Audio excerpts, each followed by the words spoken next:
Welcome to another episode of This Week in Perfect Team, the show that provides immediate community feedback on all new content releases. And oh boy, we didn't just get a content release tonight, we got a whole new content and mission construct. We got 60 cards.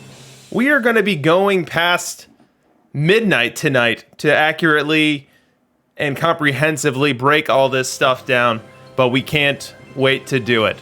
I'm your host, DRC, and with me, as always, is your Kidneys. Kidneys, how are we feeling tonight? I'm doing okay. I don't know. Power-up cards, progression like this, something I've been asking for a very long time, so I was really excited to see all these big names and see the start of it, so... I am super stoked about this one. That is an emotion that I share with you. Let's recognize some of the support we have in the chat here. As we kick things off, we've got a level 5 hype train already rocking and rolling here. We've got Stinkin' subscribing with Amazon, which you can do for free. Anyone can do for free. We've got Dishnet subscribing. We've got Wait Till Next Year gifting 5 subs to the community. Death Deal subscribing. Chuck gifting out 10 subscriptions. Feeling the love here, guys. Very much appreciated. We hope we can do a good job for you tonight in breaking this stuff down and giving you a good idea of which cards you want to be going after, as we have M. Brash subscribing with Amazon Prime for free as well.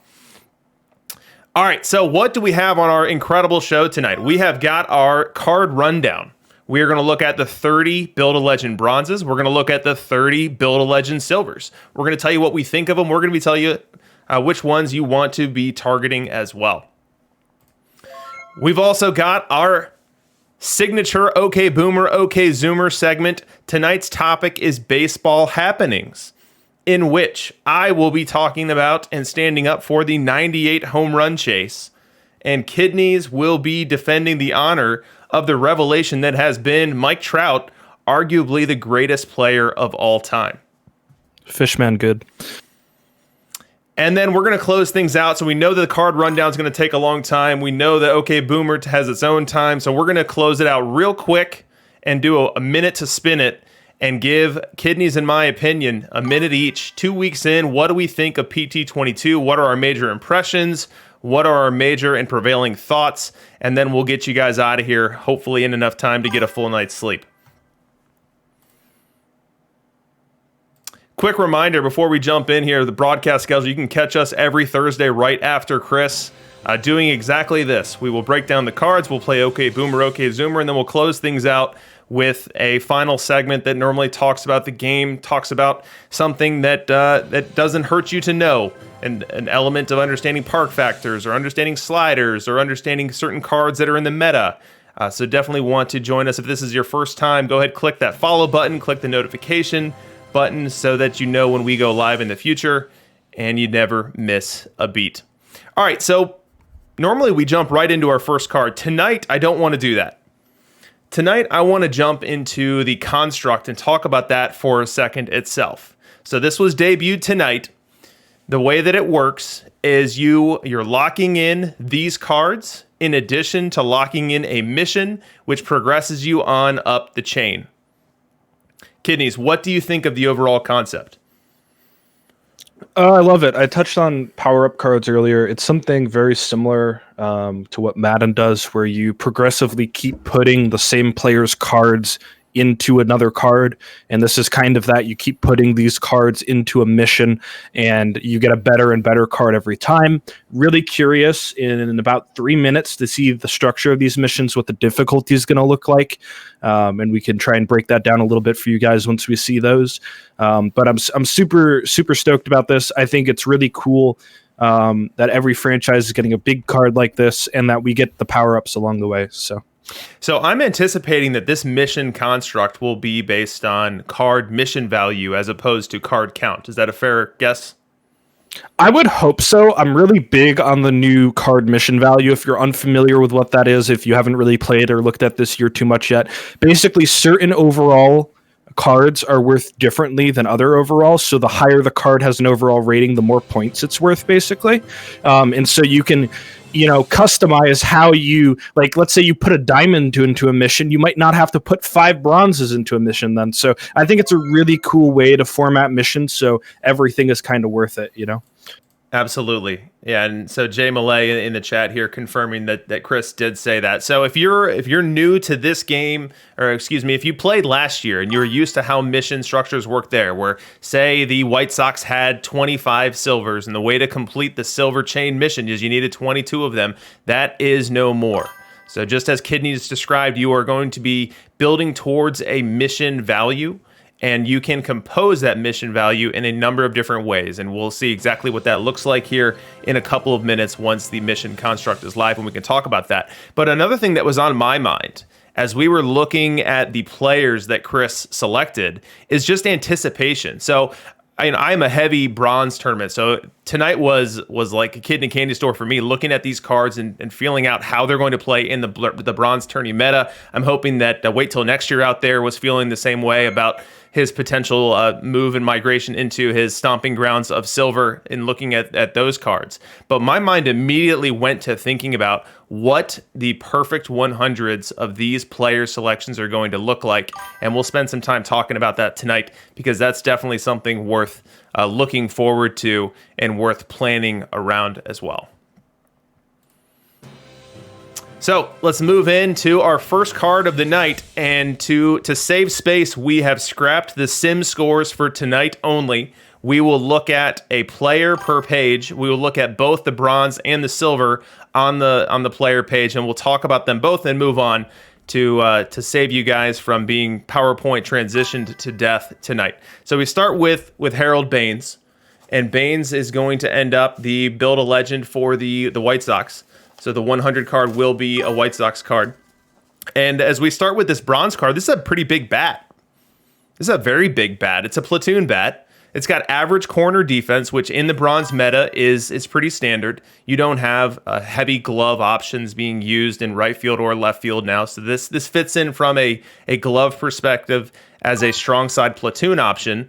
I wonder if it hits more than what we've got. I think this profile here is certainly compelling. It looks a little bit like a reverse Jose Martinez to me, and Jose Martinez is putting up some really, really big numbers in the meta, and Jose Martinez doesn't have nearly the trust that you can place him out in the outfield and not rue the day you did it. So this card is interesting to me. I stopped short of calling it a meta lock, but what do you think of the bronze Baines? I think it's good. I don't know if it's good enough to see play. I think defensively, I don't think it's an issue. A lot of our cards are lower defense right now in the bronze tournament scene, but its bat v right is very good, maybe good enough to be put in a platoon, but there's a lot of cards that are just a little bit less contact than what this guy does and have a ton more speed. So I'm not super sure this is a lock into bronze meta, but I think it's going to be a very good v-right hitter in that kind of a tournament setting. Yeah, you bring up a really good point. What we see right now in the corner outfields is a ton of speed, whether it's Alan Wiggins or a whole host of other corner outfield options there, and driving that BSR, or driving the base running runs value up, is another way to create offense, to create run scoring for your team. And Harold Baines, as you see with his 5 speed, his 6 stealing, his 22 base running, is not going to contribute there. So I would put Baines in the category of interesting. I'm eager to see what types of numbers he generates in the bronze category, but I'll stop short of telling you to rush out there and grab a Baines and lock him in. Yeah, exactly. I think that's pretty fair. And that's such an interesting thing to do too, because we're going to have to spend a lot of time evaluating lower cards tonight and say, this might not be worth picking up, or this one might be really good. And we have no idea how they're going to turn out at the end of the content program, right? So it's kind of cool to only see it at this first package before we get to jump into the bigger picture, right? So this 68 Baines card comes in with a Bendex of 63. Now, for anyone who hasn't been watching us in the past couple of weeks, Ben, why don't you explain what the Bendex is? It's basically my custom overall ranking system. You can see it on the spreadsheet. I'll have these cards up sometime after the stream is done. And what that is it's just trying to represent the card. So 63 for a bronze card is pretty respectable. It's not a bad place to be in. It is offense only for the hitters. It does not include defense yet. Something I'm working on is fixing that. All right, very good. Let's move on to the silver version of this same card. Defensively, we have the same profile. Base running wise, we have the same profile. From a hitting perspective, we have a bit more power and a good bit more avoid Ks, but we've also bumped up into the silver realm. So are the card improvements observed here enough to give Baines a better outlook for silver? Yeah, so I'm not convinced he plays in silver. I think the V right bat is also super respectable for silver.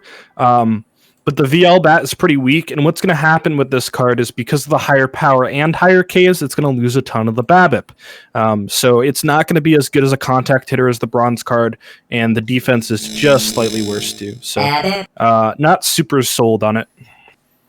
Very good. Bendex of 65 on this one, so a delta of 2 between the silver and the bronze for Harold Baines, which will close the book on him as we move on to our next card, Adrian Beltray. We start with a 69 Adrian Beltray. Pretty nice card here. And a third baseman, also not playing a ton of defense there, but that's also pretty on meta. There aren't very many glove-heavy options within bronze.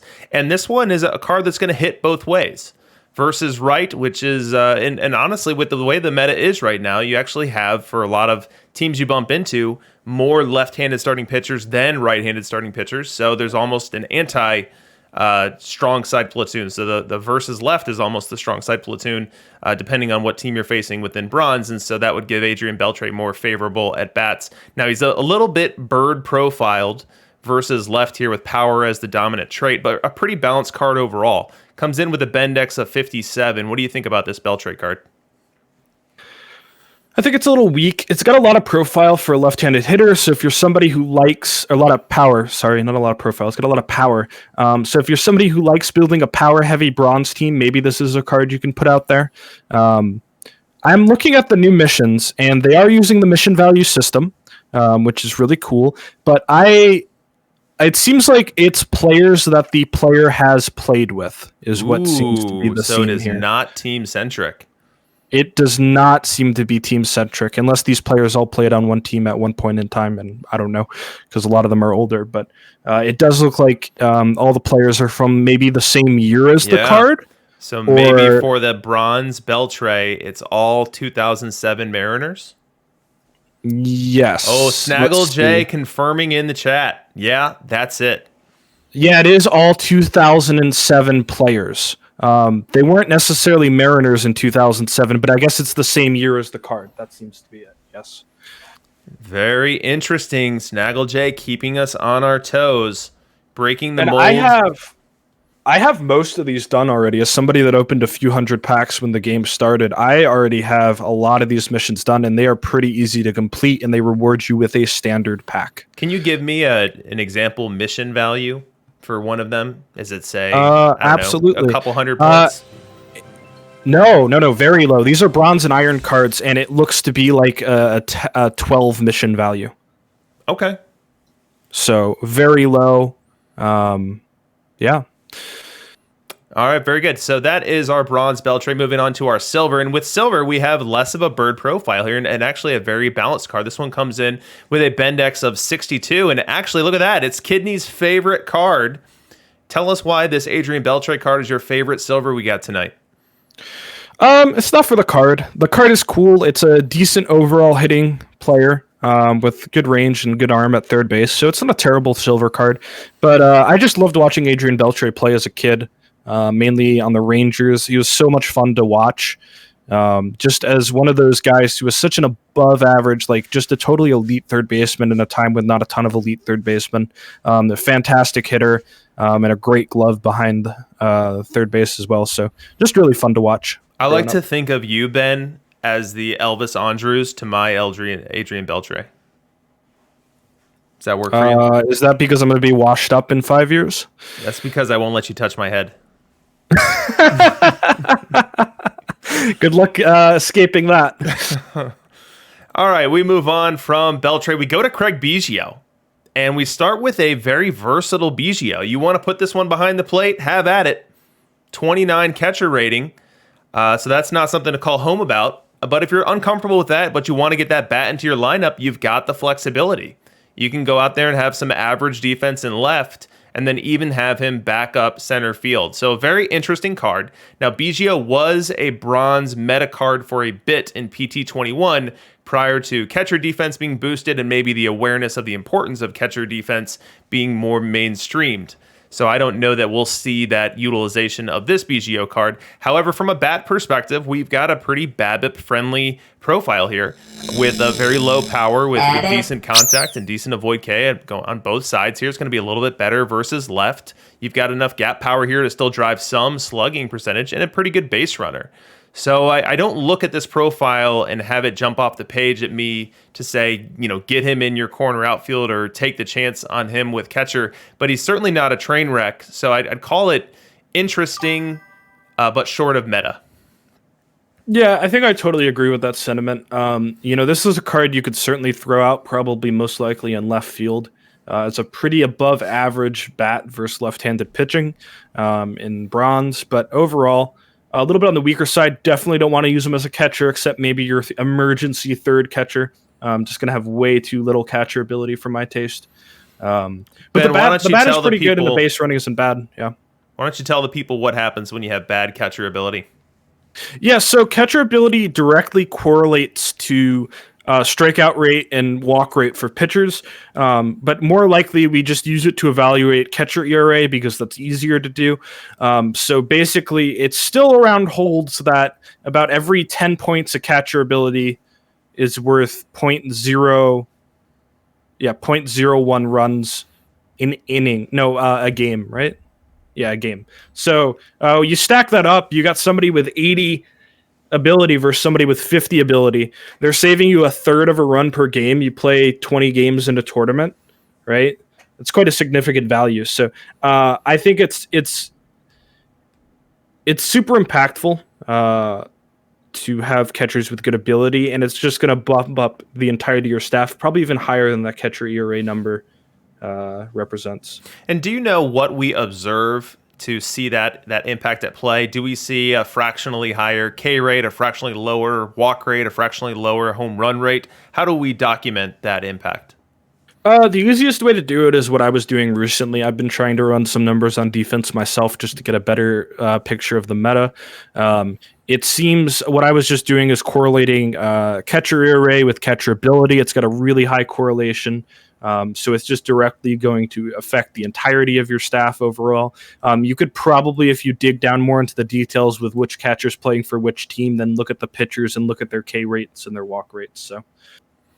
All right, very good. So that is the bronze one. Now let's talk about the silver one. So we lose the ability to dare to live dangerously and put him behind the plate. We also lose the ability to put him into the outfield, but we've got a second base card here and one with a very balanced offensive profile with reverse splits here. So better versus right than he is versus left. You've got the nice shape with the contact higher than the power, which is lower than the avoid Ks. But given that second base is the only place you can put this one, I have to believe in that silver tournament meta, there are better options for you there. Yeah, absolutely. So I don't think this is going to play in a silver tournament. It's not a terrible bat VR. It's actually a pretty good VR. The left is a little bit weaker, but it just doesn't have the defense to play second base. Second base is still pretty important defensively, and I would not recommend throwing out a card with such low range at second base. Moving on, we've got Mike Cameron, a player that I feel is entirely underrated. And I feel like that's because he doesn't really have a fan base that calls him their own. He bounced around. He played his entire career, never played more than 4 years in one stop.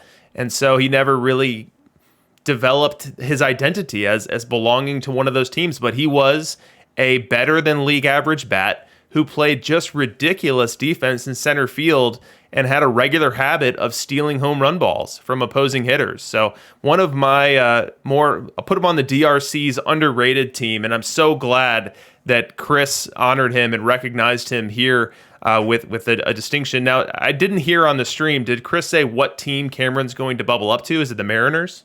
He will be the Mariner Build a Legend, yes. That's fabulous. I just love it, and I can't wait to see and this is one of those cards that I'm really anticipating. What is the 100 going to look like? Like, what type of range are we going to get on the 100 Mike Cameron? Are we going to be over 105? Are we going to be over 107? Like, we can dare a dream. Yep. And in addition to that, the bat is not going to be bad. I think he's a career like 108, 109 OPS plus. So he's a decent hitter who brings eye to the plate. So he's going to walk some. So again, we don't need to talk about what the 100 card could be. We can talk about what the 69 card here is. And I think as we look at this particular card, we are knocking one of your cards out of the meta with this one. And that card being Kyle Lewis, which a number of people have started playing versus left as their starting center fielder on that short side platoon. This card is slightly less range than that. So 3 range points down, some arm points down as well, but the bat versus left is just going to be so significantly better than what Kyle Lewis gives you. I think he's objectively a better option. What do you think? Yeah, absolutely. I think this card probably just kicks Kyle Lewis out of the bronze meta. Reminder, Kyle Lewis is an iron, so it was a good job by him being in there in the first place. But no, this card steals, it runs the bases well, it plays good defense, and it's going to mash left-handed pitching, which is sort of unusual for me to compliment a bird profile card, which this truly is on V left, but I think in the bronze meta, you can slightly get away with it right now, and there aren't a lot of really good bronze center fielders. It's probably one of the weakest positions in the format at the moment, so I think this card can certainly play for a little bit. And with that, we give it the meta designation, calling this Mike Cameron 69 card a card that you want to get into your lineup versus left. We'll see what the early returns are as we start to get some data out of bronze and see how Mike Cameron is doing. I'm sure there will be a whole host of him pulled tonight, put on the auction house, or inserted directly into bronze rosters, and we'll see how he does. Now, turning our attention to the 73 Cameron, we have a bit of a different profile here. Still a great base runner. The defense actually gets worse. So we go from 78 range down to 77, and as we're moving up a tier in terms of tournament, the burden on that range to be significant and to be driving a lot of value is only going to be higher. So he could already be lapped in terms of not being deployable as a center field option in silver, which might stop the conversation before we even get to his bat.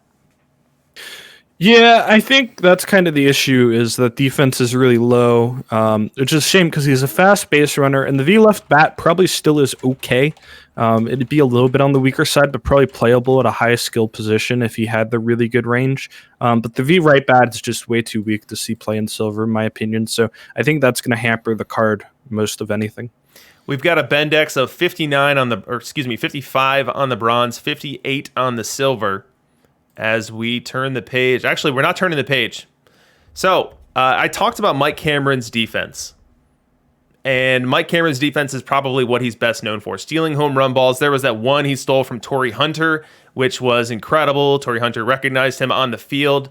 But he did something else very notable in his career that I feel like a number of people might have forgotten about. And that will be our This Weekend Perfect Team multimedia moment tonight. Let us all enjoy Dave Niehouse's call of Mike Cameron's 4-homer game victimizing the Chicago White Sox. The longest rain delay was at the beginning of the game. Over an hour, and that pitch is hit to deep center field, and Lofton goes back to the track, to the wall, makes a leap, and that ball will fly away. So Mike Cameron deposits one over the center field fence. Look at the pitcher saying, give me a ball. Give me a ball. I think he had already given up a home run to Brett Boone at this point. Kenny Lofton tried to steal it. Home run, dead center field. Number 6 from tried to steal it, couldn't quite get up there. Look at this, we're still in the first inning. So Mike Cameron hits the second one in the first inning. Wow. Same exact part of the park. 2 home runs each in the first inning from Boone and from Mike Cameron. And we'll have to really look at that clean swing, my goodness. Last time that has happened in one inning. 2 members of one team hitting 2 home runs in an inning, and the Mariners have 10. Wow. When you talk to scouts, that's one of the things that they look for, Dave, and that is, does a guy up there... It's only the third inning. Does he get strikes? I believe this is Jim Parquet in the game now, hanging a curveball more than they can be hung legally. Put it over the pen there, Cameron. Look at that juicy pitch. He drops his hands a lot, but he keeps the bat head rather high. Mike That is a nice swing. And the Mariners with an 11. My, oh, my. And that pitch is hit to deep center field. Third one over Kenny's head. To the track. Kenny getting worn out. Cameron has done it. Kenny had whiplash after this game. Mike Cameron becomes only the 5th man in Major League history. What a call. To hit 4 home runs in 4 consecutive at-bats. And a standing ovation here in Chicago. If you're unfamiliar with Cameron or didn't know just how good of a player he was elite defense in center with a better than league average bat. Definitely very underappreciated in the pantheon of baseball history. For Mike Cameron. You talk about a night to remember. Mike Cameron And that was is our having This one. Week in, This I'll Week in Perfect guarantee Team he'll remember multimedia the moment. rest of his life. We enjoy This is a night they'll 4 home talk runs about off the for a White Sox. long, Really can't ever see long enough time. home runs against the All White of Sox. baseball, the night that Mike And we move on to Tony Fernandes. And now this is a card I really want to be excited about. I really want to be excited about it, but I can't. I can't because there's no defensive flexibility, shortstop only, and the shortstop defense is bad. It's 48. So my deployment options for Fernandes are DH only as a primary, and then I can have him back up and be a bad shortstop. That's not really something I'm interested in unless the bat is crazy. And while the shape of this profile is exactly what we looked for in PT21 with an off-the-charts BABIP, decent eye to drive some OBP, some good gap, kind of that Richie Ashburn type shape here, I don't think it's going to be enough to make the juice worth the squeeze. What do you think? Yeah, that's the issue. This is such a good VL bat, and he's also a switch hitter, which means that V right bat is still going to be favorable sided matchup against the pitcher. So it's not even that bad of a V right bat. The problems I have with this card is the base running profile is upside down. You want the speed to be lower than stealing and base running, otherwise you guy runs too often, and he doesn't do so well. And the defense is a bit low. It's a real shame this card can't play another position because the bat is so good.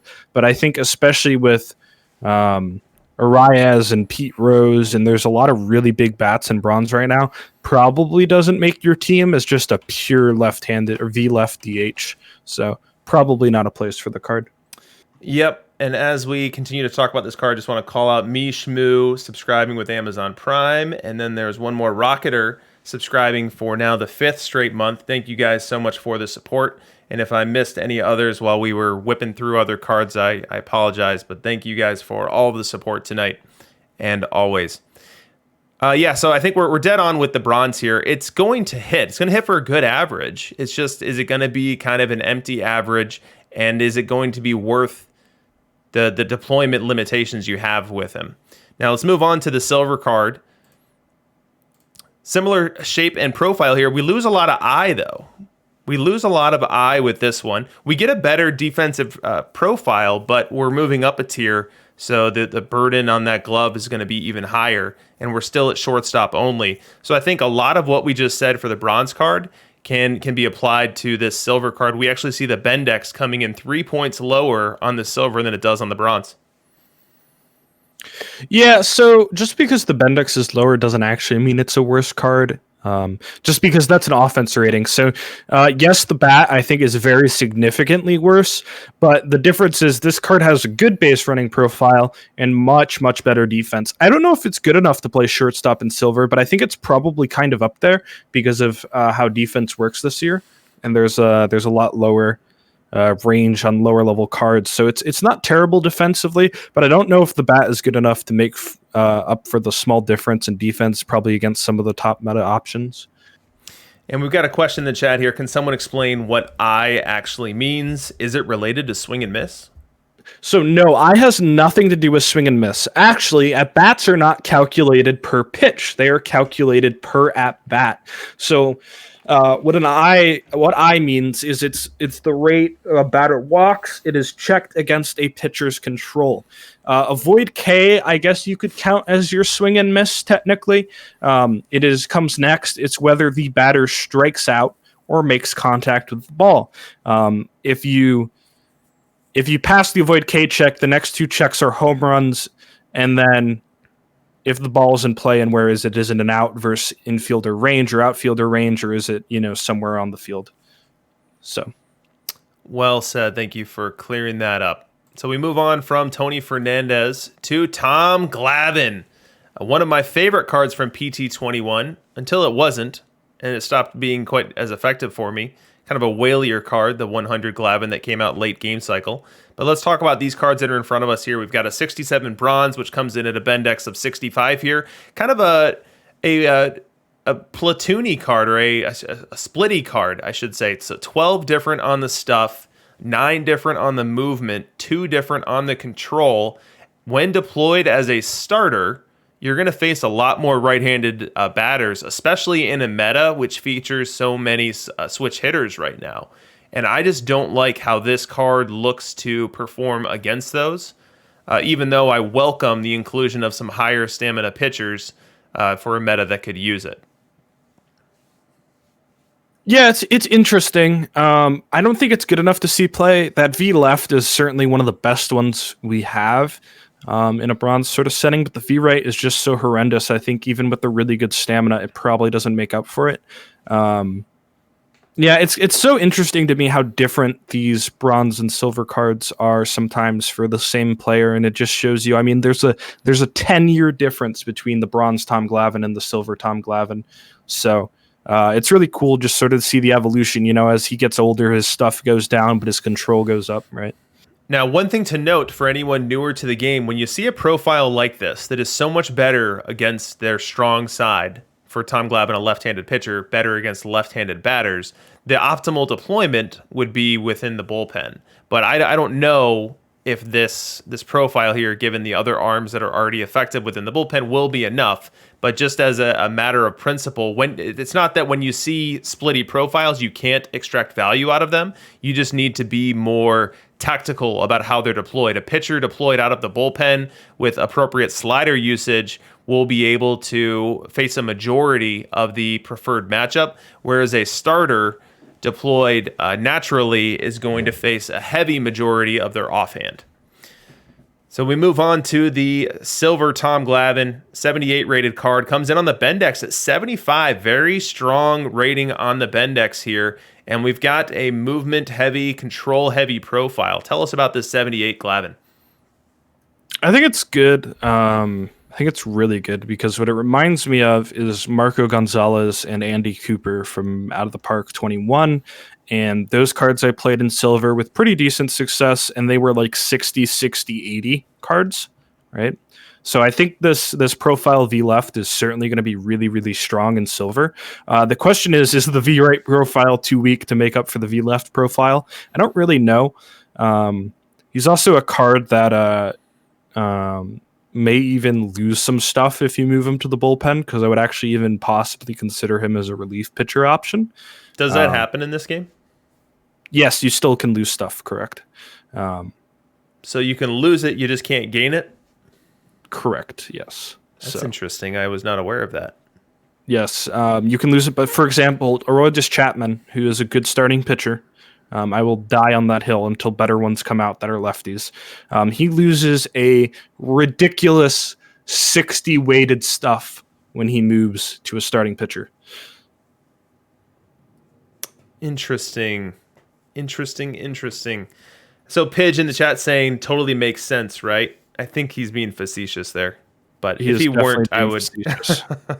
All right, we can move on from Tom Glavin.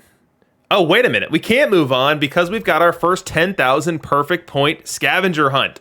So if you're new, what this means is I'm gonna recite something about Tom Glavin, something associated with Tom Glavin, and you or the first person in the chat to tell me the answer correctly will win 10,000 perfect points for their perfect team account. If you are the lucky one who wins it, you are to DM me your perfect team username with the appropriate capitalization, and then we'll get those points in your account by morning. All right, so Tom Glavin, incredible starting pitcher. His best years were with the Braves, but he did cap off his career with the Mets. Now, with the Mets, he picked up his 300th win. He did it in 2007 at Wrigley Field. Who was the Cubs starting pitcher opposing him who lost that game? I should have some Jeopardy music that plays right now.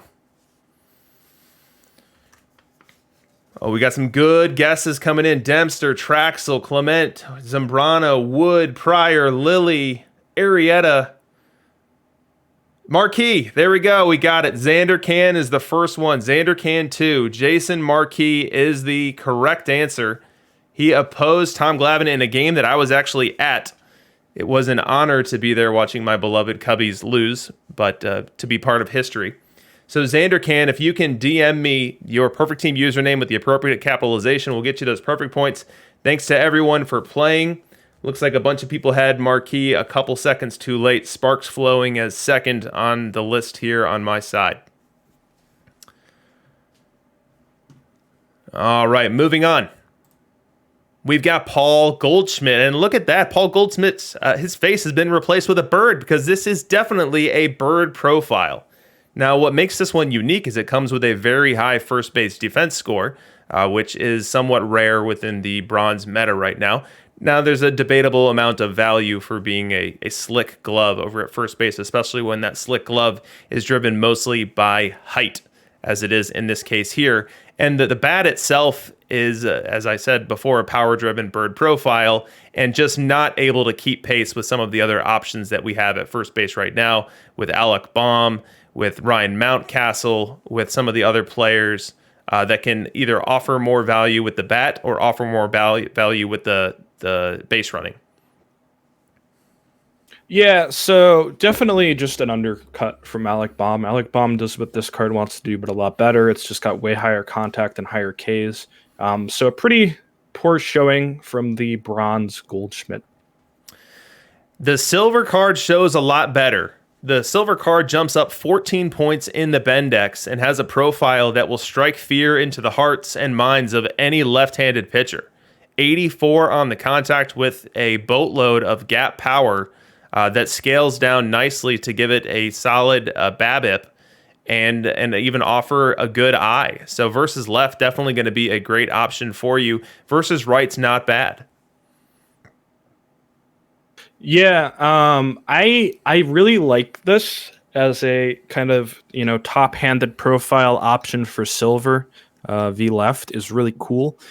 He's going to absolutely crank you out some doubles and maybe even some triples. Paul Goldschmidt got a little bit of wheels on him. A lot of people don't know that, but he would actually, when he was younger, steal quite a bit of bases. So I think that's a cool card. You could probably throw out first base, VL, and silver. So we'll go ahead and give it the meta Attention, tag. it's meta. What do the Zoomers say? This card's going to slap? Yes, I like the word slap. All right, that is your Paul Goldschmidt. We move on to Pedro Guerrero. And we start with the bronze one. And it's got a shape that's not too dissimilar to the profile that we just saw on the silver Goldschmidt card. So it's kind of top heavy in that the contact gap and power are higher than the I and avoid K that come below it.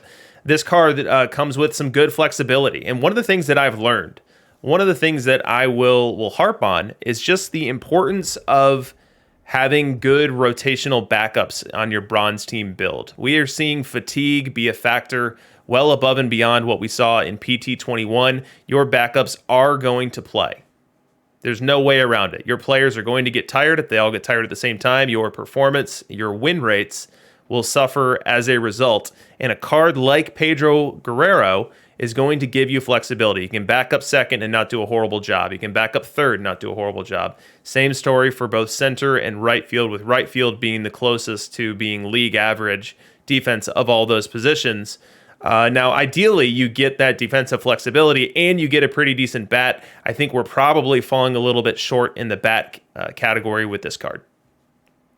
Yeah, that's where I'm looking at. Is I compare this card to Denny Hawking. Right now, Denny Hawking, in my opinion, is by far the best utility option in bronze, where he plays second, third, short, left, center, right. He plays the outfield really respectively with a nice 70 range, and he's got a killer bat, a really good high BABIP profile with good gap and good eyes. So I think this card just kind of falls short in compared to some of the other utility options in the meta right now. This card doesn't slap. No, it does not slap. I can't believe you gave away Denny Hawking. That was a find that I had earlier this week. I thought I was pretty special for unearthing it. I I found him right before the Tuesday bronze this week, and I was like, I hope I get to use this card, and then I got knocked out in the first round. So, Sag. 72, Pedro Guerrero. We have a bit of a different looking profile here, scaling down more from the contact as opposed to scaling up to the power. This one comes in with a Bendex of 63. Now, positionally and defensively, we lose a lot of the flexibility that we had before. So we've lost second base, we have lost center field, and what remains is bad corner and then bad first base defense.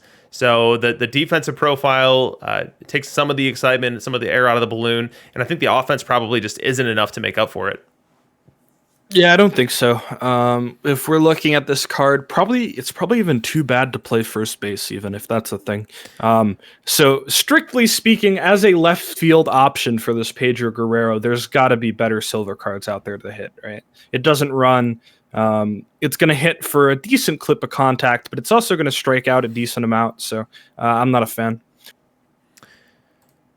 Moving on, we've got Ron Guidry.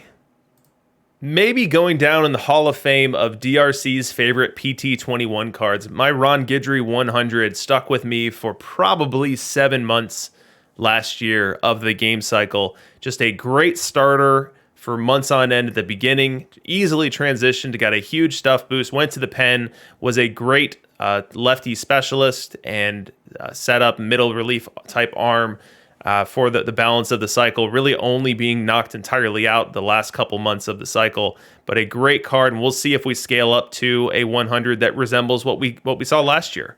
Now, with Guidry, what you're getting is a split dominant pitcher, someone who's going to be really difficult on same side hitters, and you see that on both the bronze and silver cards here. We'll start with the bronze. It's coming in with a stamina of 94, but given how these ratings lay out here, you're going to want to, if at all, put this card into the bullpen.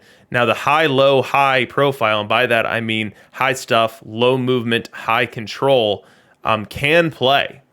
And I'm curious to see if we see bronze tourney managers putting Ron Guidry right in the meat of their bullpens to take advantage of these numbers and this card profile here. What say you with a Bendex of 60? It's interesting to me. I'm really scared of a left-handed pitcher with 37 movement VR with all the power hitters that are still floating around in bronze right now. I think that's kind of terrifying. So for me, that makes this card a bullpen-only option because I want him to only face lefties. Extreme Fly Ball is beautiful on this card. He's got 94 stam. It's great.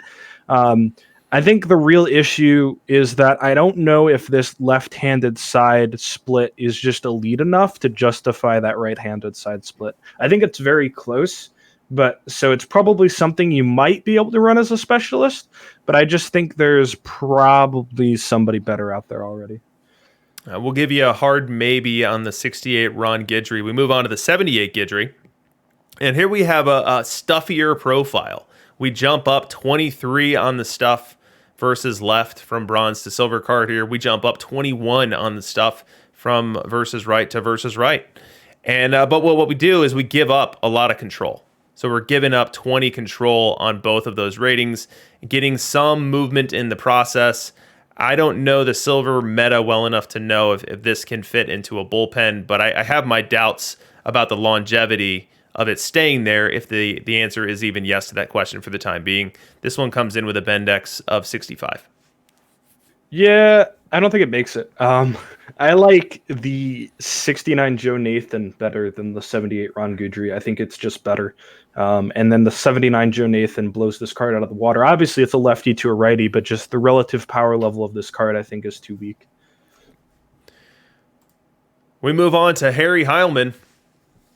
And with Harry Heilman, we've got a pretty interesting card here. I love the versatility. So we've talked about that before with that Pedro Guerrero card. We have it here. We've got good first base defense, better than most you see out there. We've got okay passable second base defense. We've got okay passable backup center fielder defense, powered by a 70 outfield range. So all of that's good. We've even got a base running profile that's not going to hurt you. It's going to add a little bit to the BSR. I just really hate the contact profile. I hate contact and avoid K being the lowest of the 5 metrics, and that's why I've pasted a bird icon right over Harry Heilman's face here. I get excited about this card up until the point I look at the basic batting ratings. Yeah, card can't hit. Does not slap. Base running's not bad. Defensively pretty solid, but man, this card is never going to hit a ball ever. Yeah, well, when it hits a ball, it's not going to hit it to pasture. No, what's the BABIP on this? The BABIP's got to be sub 50, right? Oh yeah, I can pull this up. I mean, it might not be too terrible because the Ks are also low, but Harry Heilman, where's the bronze? Oh, it's a first baseman, so it's up here. No, what center fielder? Oh, okay. Why wouldn't I see it then? There it is. BABIP. Ooh, that is a 31 BABIP. See, that's what I see. I see this card. When you guys look at Mr. Hack Wilson. Uh-oh. And you see... Soapbox time. Man, me have big stick. Me hit home run. Me not swing a ball. I just see this card because this is what Hack Wilson's going to look like in 2 months. Bringing Hack Wilson down to the level of bronze Harry Heilman. You heard it here, folks. You heard it here first. We move on to the silver card, and silver card is really different.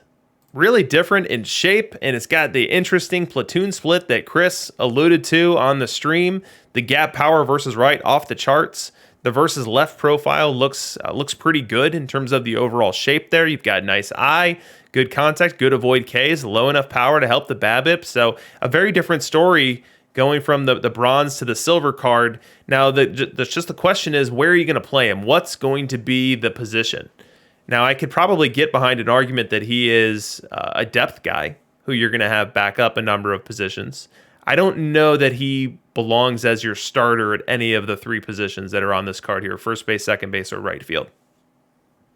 No, I think he's a respectable depth option if you need somebody to hit left, probably in right field or first base, which is a little weird flex position at 2 of the weaker positions, you know.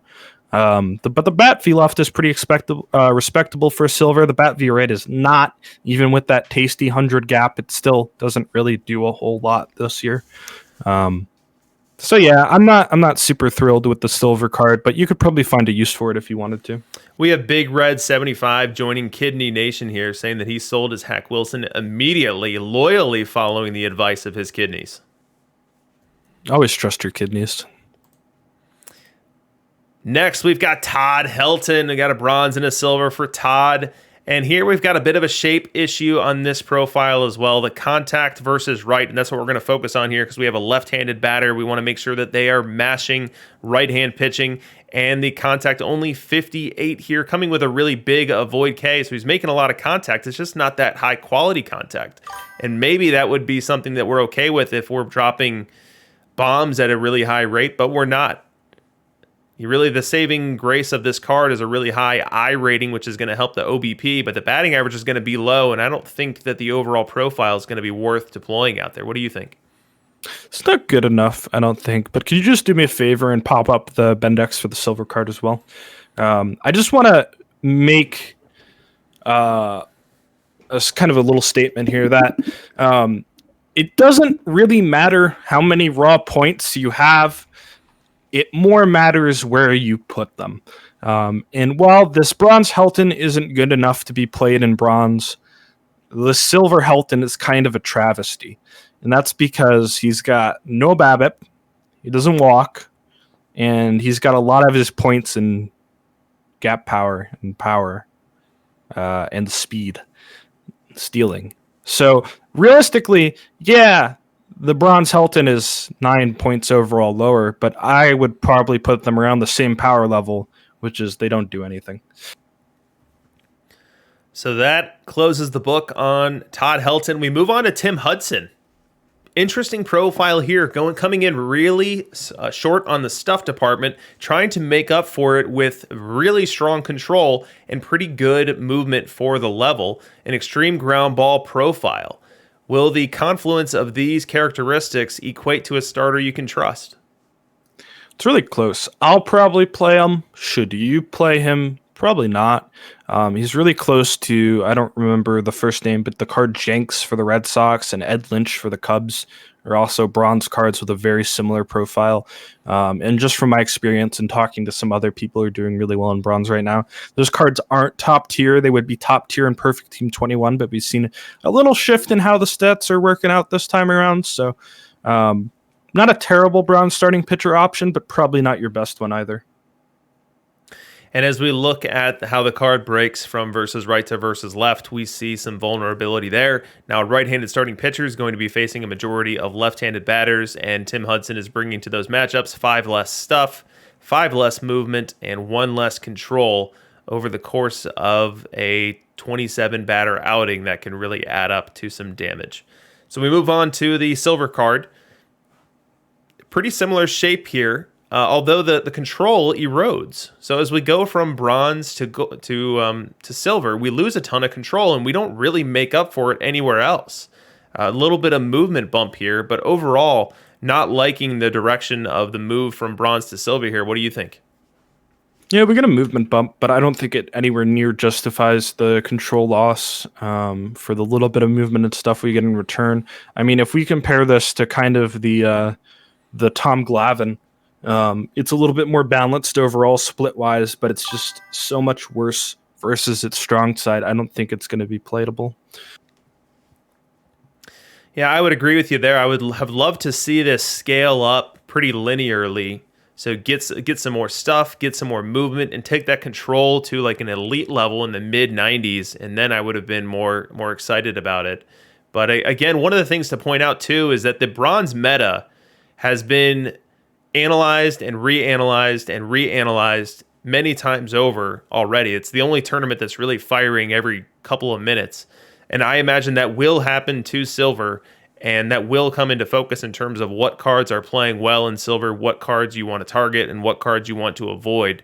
So I think a lot of these silvers get an incomplete grade until we have some more data in that realm. Moving on, we've got Tex Houston. We start off with a 66 card that comes in with a Bendex of 67. It's got a similar shape to the card that we just looked at, but more flattened out. So the stuff is in the high 40s, the movement in the high 50s, the control in the high 60s. What do you think of this bronze Houston? Probably one of the worst bronze pitchers I've actually seen yet. It's rough, and I think Tex Houston, I bet this 100 is going to come out and blow us out of the water like the special edition 100 did last year. 100 like that to Tex Houston was incredible, so I'm hoping for something similar, being a Red Sox fan, but both these cards are really rough. I mean, we got the bronze card, which is just overall, I'll go back to my favorite term, low-statted. It's just lacking kind of overall. It's kind of got middling movement, middling control, and worse stuff. And that's kind of funny because we go 6 years into the future for that bronze card, and he actually starts throwing fire and giving up home runs. So it's really interesting to see how these players kind of evolve over the course of their career, but not very interested in playing either of these cards myself. Yeah, and to your point, how different could this silver look? An entirely different profile. The stuff jumping into the blue category. We are high 90s and actually moving into over 100 for the versus right stuff. So the strikeout rate going to jump by leaps and bounds here. But to do so, we are giving up a ton of movement. We are giving up 20 movement plus versus right, exactly 20 movement versus left. And we are also giving up control for the trouble. So is that trade-off worth it? I mean, the Bendex doesn't seem to think so. And I would probably side with it. I mean, I think if that silver was like a bronze relief pitcher, you'd probably see some people eyeballing it for some play. It probably would get played a little bit, but I don't think it's a weird spot where they're not like directly one's better or worse than each other, but I don't think either of those profiles are too great. Yeah, I think this would be very similar. I'd actually be curious to compare this to a bronze Freddie Peralta. I feel like it would be pretty close to dead on to that profile and very playable in bronze, but in silver, I do not expect it to be the same. Moving on, we've got Scott Kasmir. We start with our bronze card. I'm going to let you bat leadoff, because this was your other favorite card. Tell us why. If you have never seen Scott Kasmir throw a changeup, you are missing out on some of the greatest baseball literally ever played. I mean, this guy was absolutely baffling in his prime.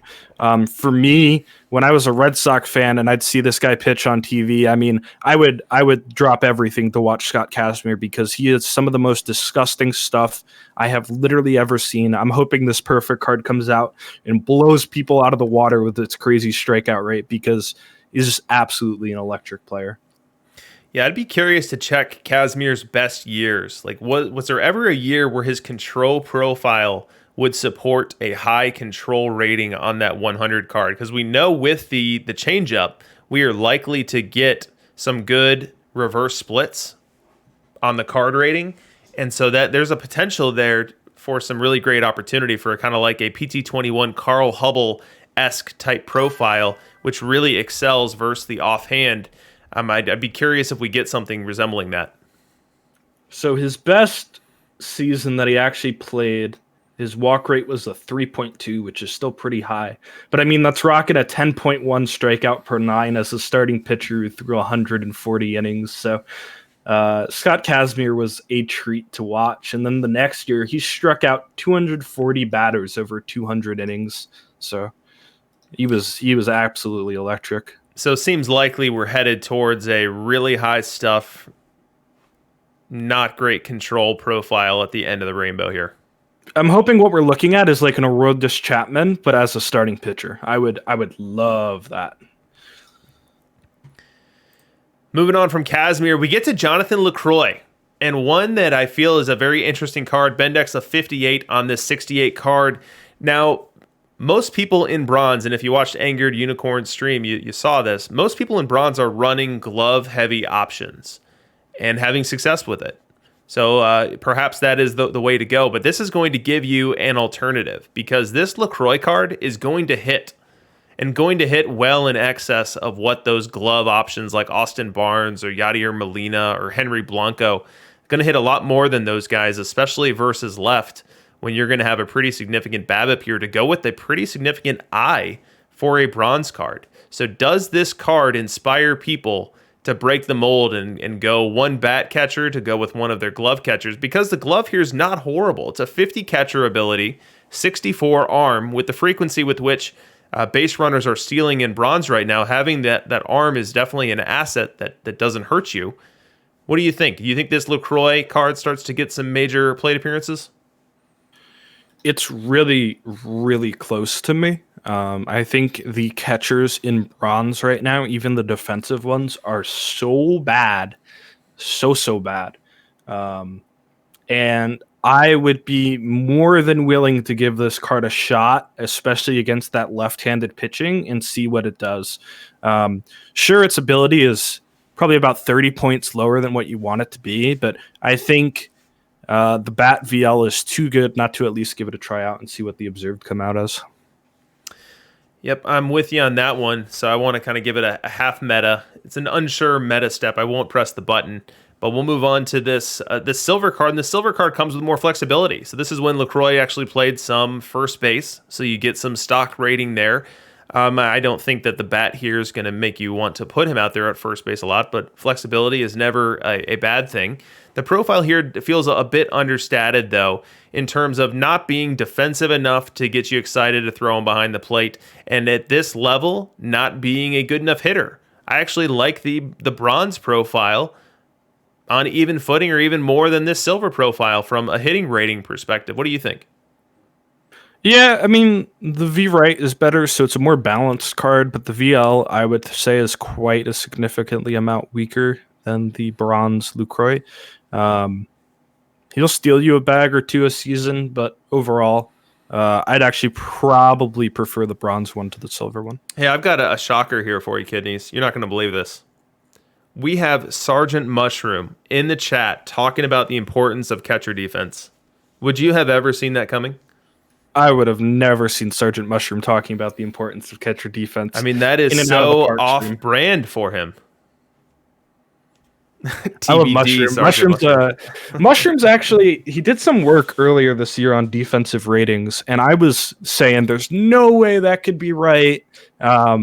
It doesn't make any sense. And then I ran my own numbers yesterday, and Mushroom was dead on. So if you like the base game or, some perfect team stats or like some advanced stuff, go check out Sergeant Mushroom. He does really good work. So.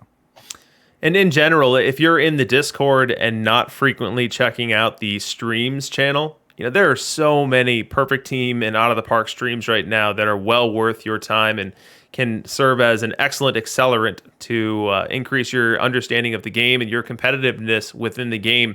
So definitely hang out there and don't mute that channel, because there's oftentimes a ton of good stuff in there to mine through. Yep, absolutely. And I think with 22 just getting started, there's a lot of people just getting into the game. There's so many cool new people that are starting up channels that I've been watching that I haven't seen streaming 21 before. So make sure you're active and you're involved. There's to learn about this game. It's got such a great depth to it. Speaking of stuff to learn about this game, let's learn about this Juan Marishall. This bronze card is extremely interesting to me. This is a Josh Tomlin clone with more strikeouts and more walks. So, you're getting one good and one bad. Now, what's the net of it? Now, one of the other arrows in the quiver here is that it's coming with 103 stamina. Tomlin, I think, is better than 50, but less than 70, somewhere in that range. So, that's definitely an asset for Marishall. He's going to be able to go a lot deeper in games. And if you start using Marishall a lot more, and if Marishall becomes meta, what happens to those other starters that have much lower stamina? Then do we see the scaling of the league start to pull them out of games sooner and sooner? Time will tell. But this okay stuff, bad movement, good control profile has proven to work. Josh Tomlin's got some very good numbers observed in bronze. Do you expect to see the same thing with this Marishall card?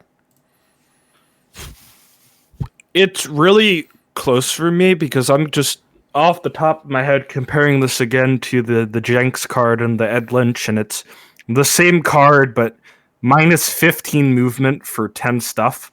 And so maybe even if Josh Tomlin plays okay, I would be actually sort of surprised if this held up.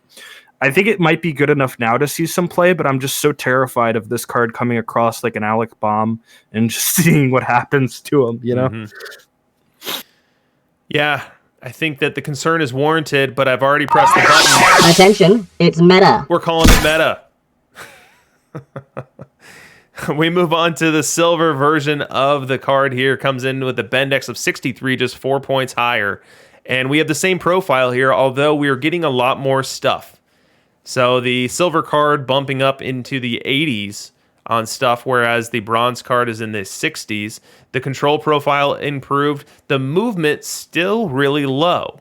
And in a tier with better cards, better hitters, more power, if you were concerned about the bronze Marishall's movement, how concerned are you about the silver? Yeah, a lot more. There's a man, I don't remember your entire team name, but you know who you are. You're an absolute legend. And what he did last year in silver is he ran only power hitters. And I casted a silver tournament. It was, I think, a TBD versus DLL. We called it the Silver Dome. And this man, it was like the Thunderbirds or something. He won the entire tournament playing cards like Irish Mutual that had like a 25%, I am not exaggerating, home run rate, okay? Irish Mutual, one of the dumbest cards ever in Perfect Team 21. But this scares me because I know that man is probably out there playing Perfect Team 22, and I don't want to pitch this card as long as that guy exists, okay? Yeah, Marishall. Yeah, the Triad Thunderbirds. Thank you. Wait till next year. Yeah, that would be a nightmare matchup for this Marishall card. Probably not enough stuff to strike his way out through that dangerous matchup. We move on to Andrew Mccutchen. We start off with the bronze version, and first thing I'm going to look at here is defense. So if you give me a center field card, I'm going to skip over the batting ratings. I'm going to skip over the base running, and I'm going to go right to the defense. And that is the first bar that I need to clear, and we don't clear it here. We've got 41 stock defense driven by a range of 65. There are simply better options. And so for this card to mean something to me, it would need to be just a wildly productive hitter. and then I would put it at DH and let it back up at center field, and it's just not here. This is pretty much a bird profile here, power driven, and the ratings are not high enough to get me too excited. I think versus left, it would have a respectable triple slash driven by a nice walk rate, but overall, the card's not versatile enough and doesn't mash enough to get me to put it into my lineup. Yeah, the thing I see Fakros Fox is saying it's not a terrible hitter VL rather, and it's not. But I just like it would have to be a DH, and there's like some insane like even the Tony Fernandes would be a better pure VL DH. Or I'm thinking about outfielders. Like I love the Ollie Brown card's one of my favorites. That's going to post an on base better than this card, right, and still field the ball. So. VL is V left. So when it says V left-handed pitching on the splits, that's what I'm talking about when I say VL. So I don't entirely hate the versus left-handed pitching profile, but yeah, it's not going to do it for me. Yeah, and like if I were to get on board with this as a VL option to accept some gross center field defense because I'm going to like the OBP and power that comes from it, I'd love to get base running as a topper, and you just don't here. Low speed, so it's going to be a double play threat. Bad base running, so you're not going to be able to drive BSR. Even with the stealing rate being over 60, you're not going to really be able to get a lot of value out of that. So this Mccutchen card is a big no from me. Moving on to the silver card, 71 rated Andrew Mccutchen. We've got a 62 on the Bendex here, and the profile's got a lot more green on it. You know, versus right, the strong side, we have an outlier eye here, so definitely going to be able to goose up some, draw some walks there. But we have a lot of the same troubles that we had on the other card there. The base running is nothing to call home about. We've actually lost center field flexibility on the defense here, and we are now a very short range, high error rating driven 56 in left field, can put him in right field too. So not an asset with the glove by any stretch. Is he an asset with the bat at this level?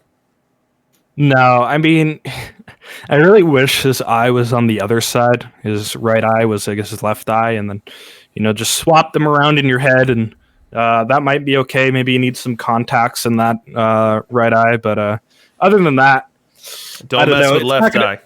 It's not going to do it for me. I mean, he's only a 71, so having him compete in a silver tournament's a bit of a stretch, and only 4 points more on the Bendex as well. So not gonna be enough for Mccutchen. We move on to Hal Mcrae. We start off with the 68 here. We've got an interesting looking profile. So we got a right-handed hitter here for Hal Mcrae, and it's definitely a nice little platoon. So the outfield defense is fitting into the meta, so pretty average corner outfield defense. The avoid K is off the charts here versus left. It's got a really nice eye. It's going to draw some walks, decent power. The contact is not as high as I would like to be able to call this an outstanding bat, and that's probably where this card falls short the most and causes it to not oust some of those other cards within the meta. I'm thinking specifically of like a George Case right now, who can likely be better than this card versus both sides and steal bases. Yeah, so this to me looks a lot like the J-Ronk's Billy Southworth we got last week, except it's that bat versus both sides. It's more balanced, but the Billy Southworth I don't think is a good bronze card, and I don't think this is either. Zero Silence 24. Yes, this is Brian McRae's dad, Cubs legend Brian McRae. This is his dad indeed. So the bronze, we're telling you not to play. Now let's talk about the silver. So with the silver, we've got identical defense, 49 in left, 39 in right, low range, driving that, a little bit better base runner.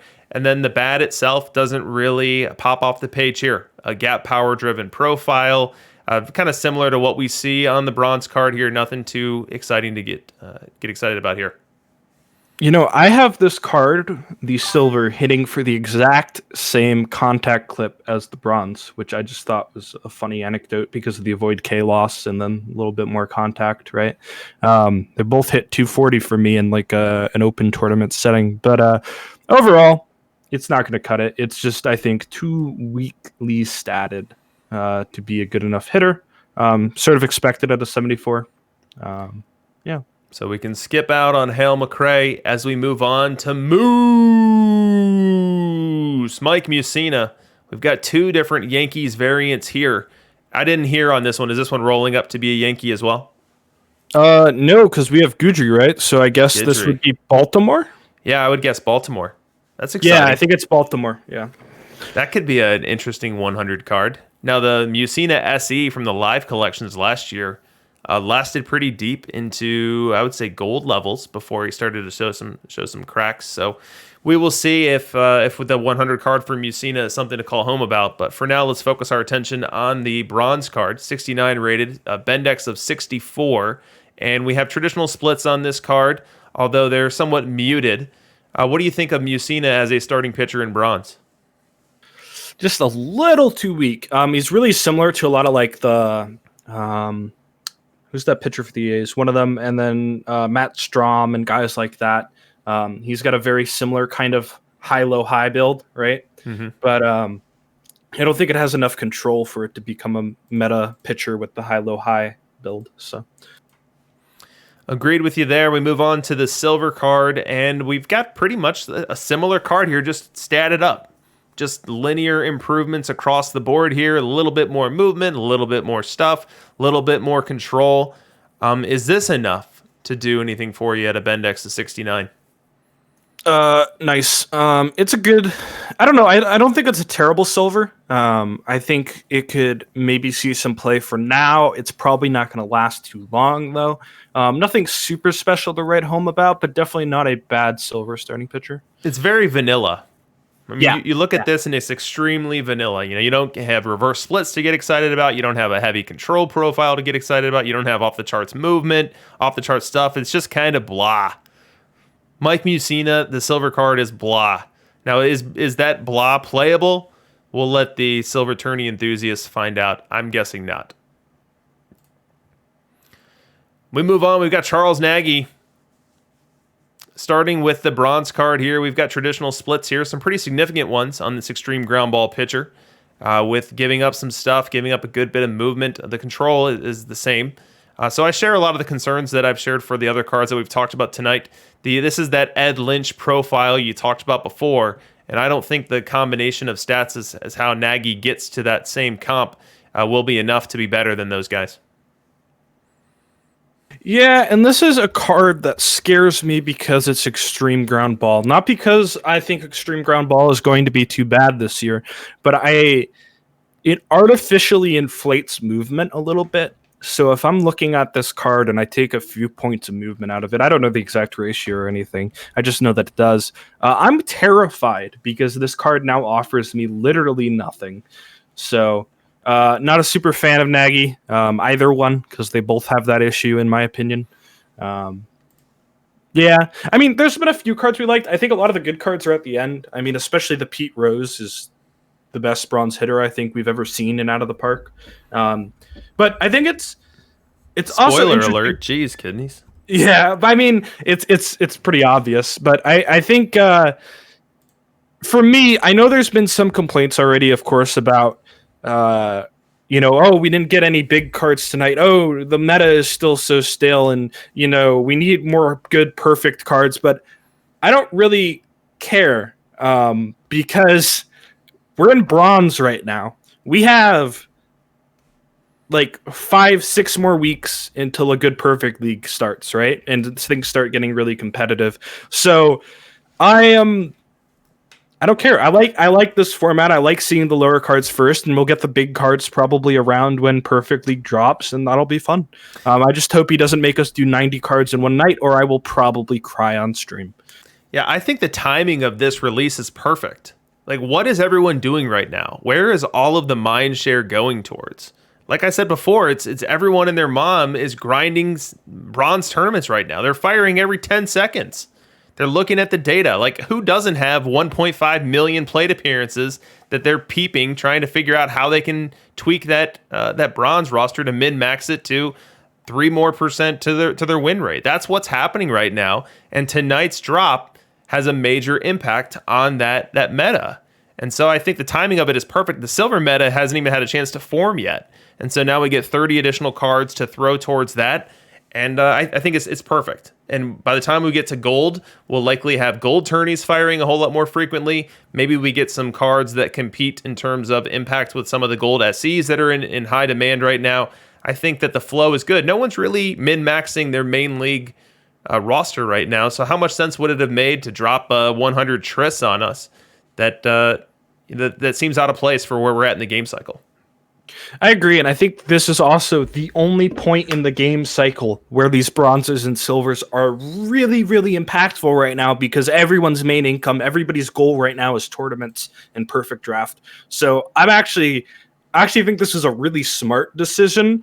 And personally, I go after cards a lot for, this isn't good, this isn't meta, but there's still if he drops 30 cards and 6 to 10 of them are good, that's like a win in my book. It's a card game. You can't have all the cards be good. It's just how it is, right?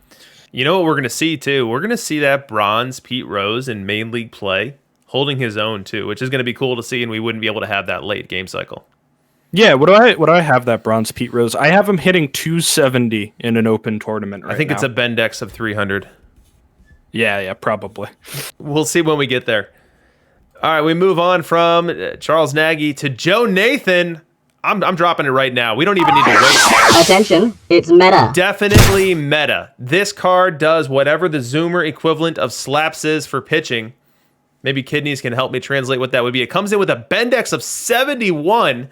Look at the stuff on this thing. 114 versus right, 103 versus left, and it's not a disaster with the movement.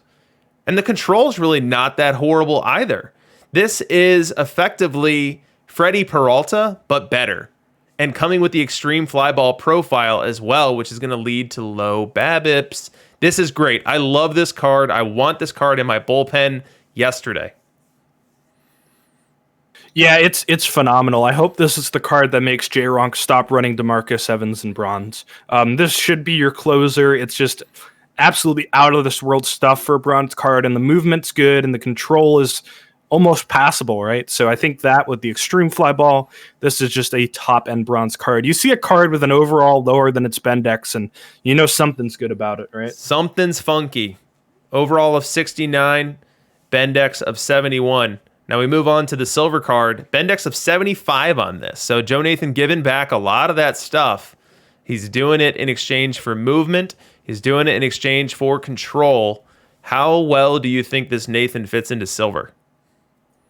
I think it's probably passable. I know that a lot of the top bronze options are pretty viable in silver right now, and if this was a bronze card, I mean, everybody would be playing it, right? So I think it's probably good for a bit. It might get outclassed as we go on in the cycle and get some more silver depth, but it's definitely playable for sure. So go get you some Joe Nathans and play them, because they are going to help your bronze team win for sure. Jake Peavy next. This was the example used for the mission construct, and we've got that similar profile that we've seen a couple times tonight, that low, medium, high, with the stuff movement control scaling up from there. Traditional splits on this one. I do not see something to get excited about as far as Peavy potentially knocking off one of the meta starters in bronze, but maybe you see it differently. No, it is probably one of the lowest. It's probably the lowest statted bronze. I mean, it is a 62 overall, but we see today, it just doesn't really have anything going for it. The control is okay, but it's got nothing really else to back that up. So I love Peavy as a player. He was a phenomenal pitcher for a very long time, Triple Crown winner, but not going to do anything for me in bronze, this card. And Peavy builds up to be the Padres build a legend, correct? Correct, yes. All right, so let's talk about this silver PV. Similar in that it's got traditional splits, but again, no standout trait here. Now, we do have a different shape to this profile, whereas the bronze is a control-heavy profile. This is a stuff-driven profile, but again, not enough here to get me excited. No, not for me either. I think this is a card that'd be okay in bronze, probably pretty good for a while, and then it might even fall off, but it's definitely not going to play for me in silver. We move on to Mike Piazza, DH. Now, the card says catcher, but Sergeant Mushroom would not let you be caught dead with Mike Piazza behind the plate with that 18 catcher rating. They don't even have the catcher ability and catcher arm on this card art. I can look that up for you. Let me see what it is. That's pretty funny. Small blunder there. What is the catcher ability? I'm curious. Is it sub 40? So that Mike Piazza, that's the catcher one. This is not pulling right. Why is this not? It is labeled as a DH card as you're looking at. Oh, is the bronze one labeled as a DH? Okay.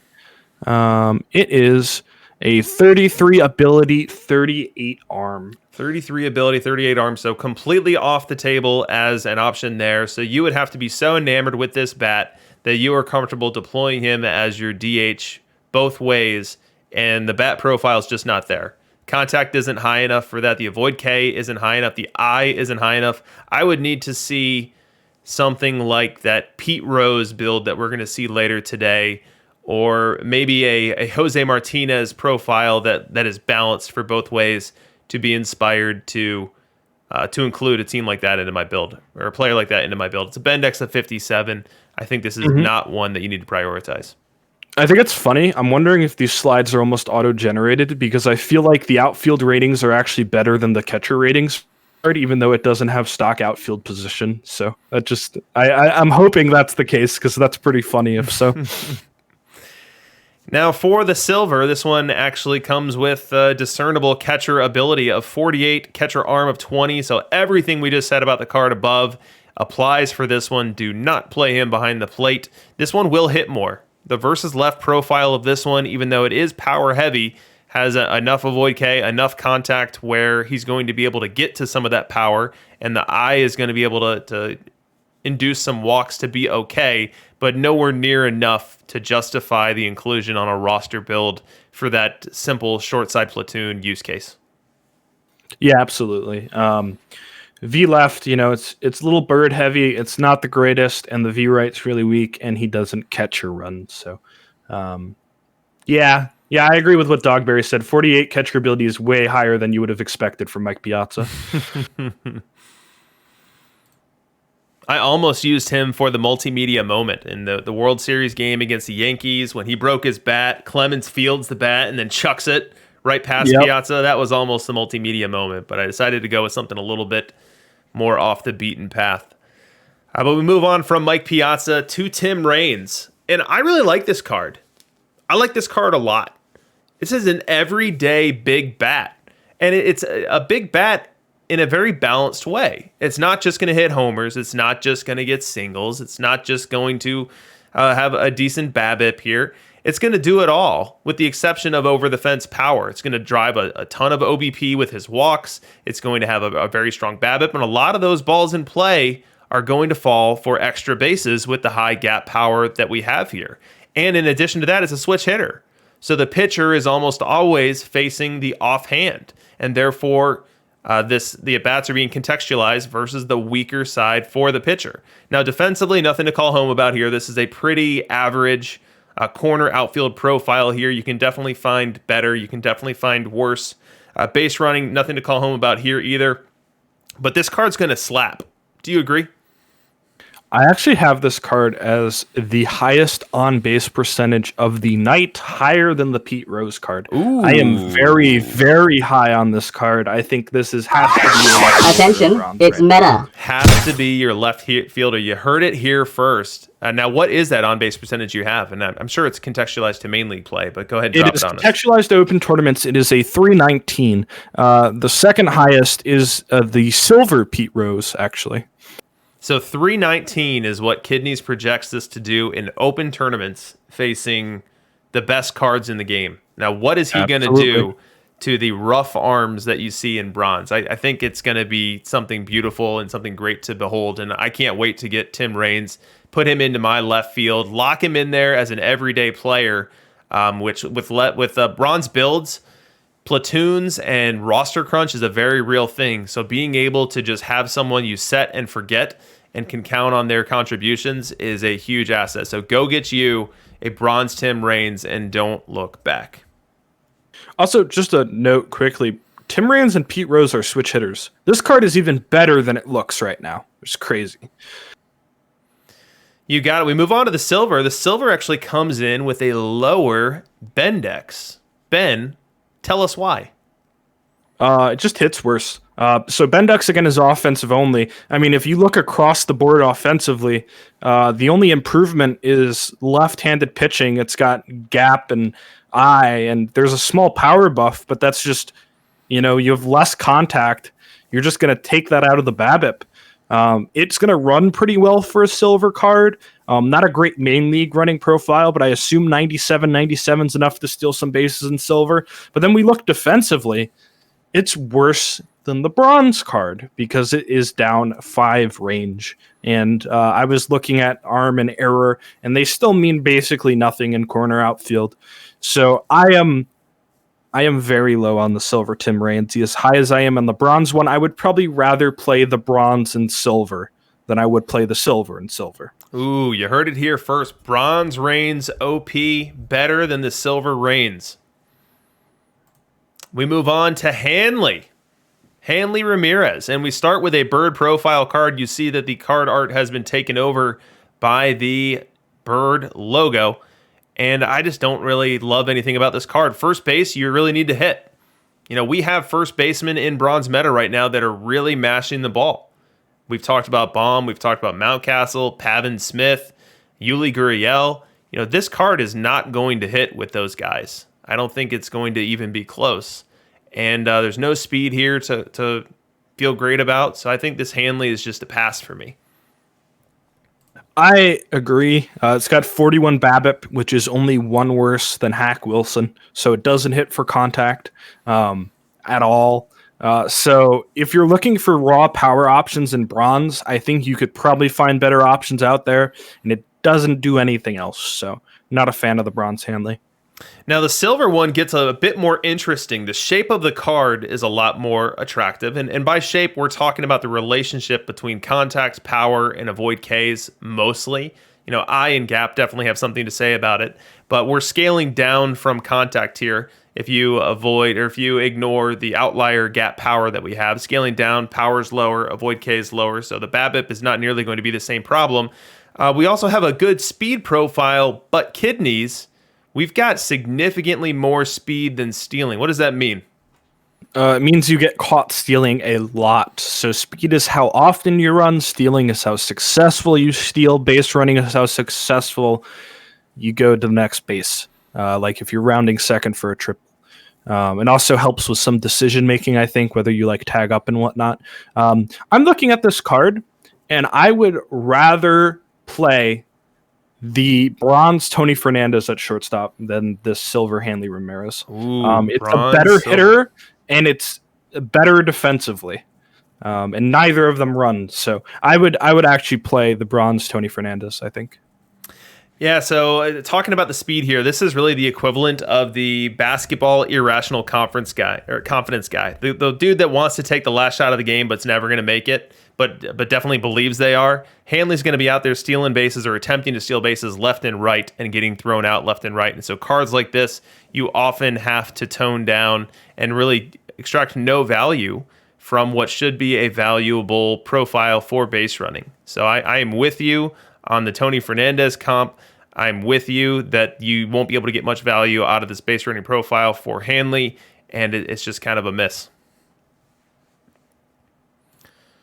We move on. We've got another switch hitter. We've had a good bit of switch hitters tonight, and this one comes with some good base running here, but it's a shortstop card. So similar to my center field cards, the first thing I'm looking at is that defensive rating, because at shortstop, arguably the most important defensive position on the field, although Mushroom will tell you it's catcher, or someone else might tell you it's center field. It's definitely catcher. We have Rollins here at 46, and it's a low range 46. We got a nice base running profile. We've got a good shape to the batting ratings, but if I can't put him at short because the defense is too bad, what do I do with this Jimmy Rollins? You don't, and that's the sad thing. It's a good card. It's pretty solid V left. It's fast. The defense would be acceptable at every other infield position. Jimmy Rollins, if you're watching this now, go back in time and play second base or something so we can get a better bronze card.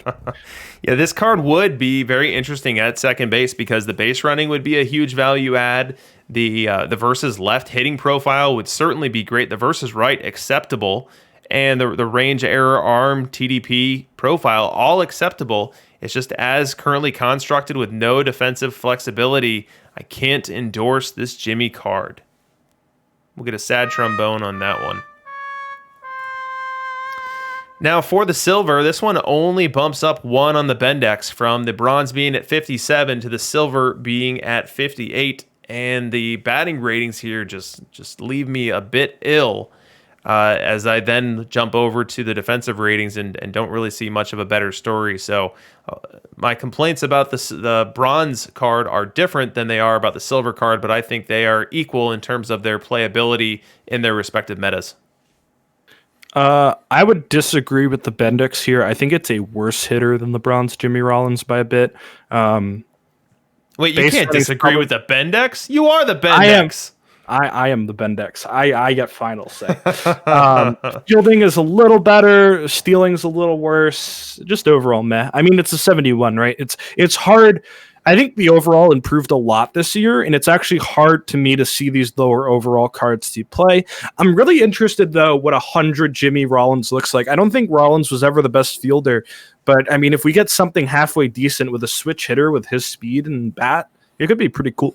I think it would all come down to his range, right? Like, if you get a really cool bat and it's stuck at that point in the game cycle, it's stuck at 89 range, like, you're not going to be able to do anything with it. Yep. In PT21, you would move him to second, train him up there. But here, you're going to be stuck, and you're not going to really have anything to do. It is very interesting to see what cards are going to be good this year because of the meta and the training changes. I think I'm not like super sold on the training changes, but what I do think is cool is that year to year, I think it's something that if it goes bad, they just revisit it, right? And at least at worst, we'll get a year with some interesting new cards being playable because of it, right? Totally. So we have reached the point where we get to the best card in tonight's show. I'm going to drum roll it. It is Pete Rose. Behold this bronze card profile.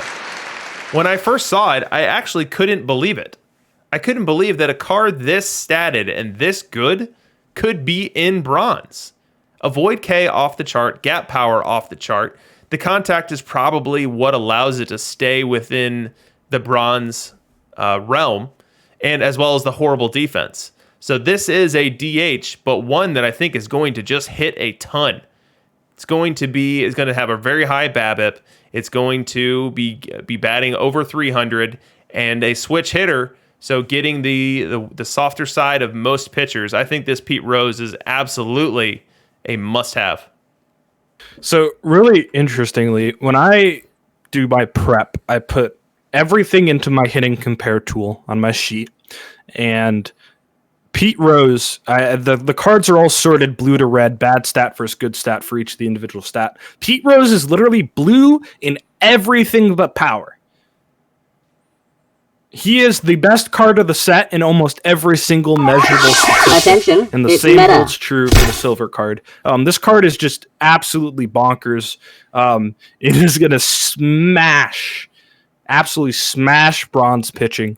And wait, is smashing to our new overlords? Is smashing better than slapping? Just to be clear. You think of, I can't say the term on stream, but slap hitters.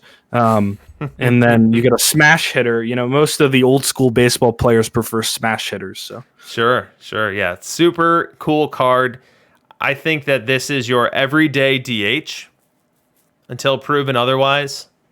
The versus right profile leaves a little room for vulnerability here, as the avoid Ks is really what's standing out and making it look really popping off the page. The eye is only okay, only good, I'd say. And the contact just 75, but I'm really excited to get this Rose, get some stats off of it. He can back up at third base, but you're not going to want him to start there. Now let's talk about the silver. The silver is really good too.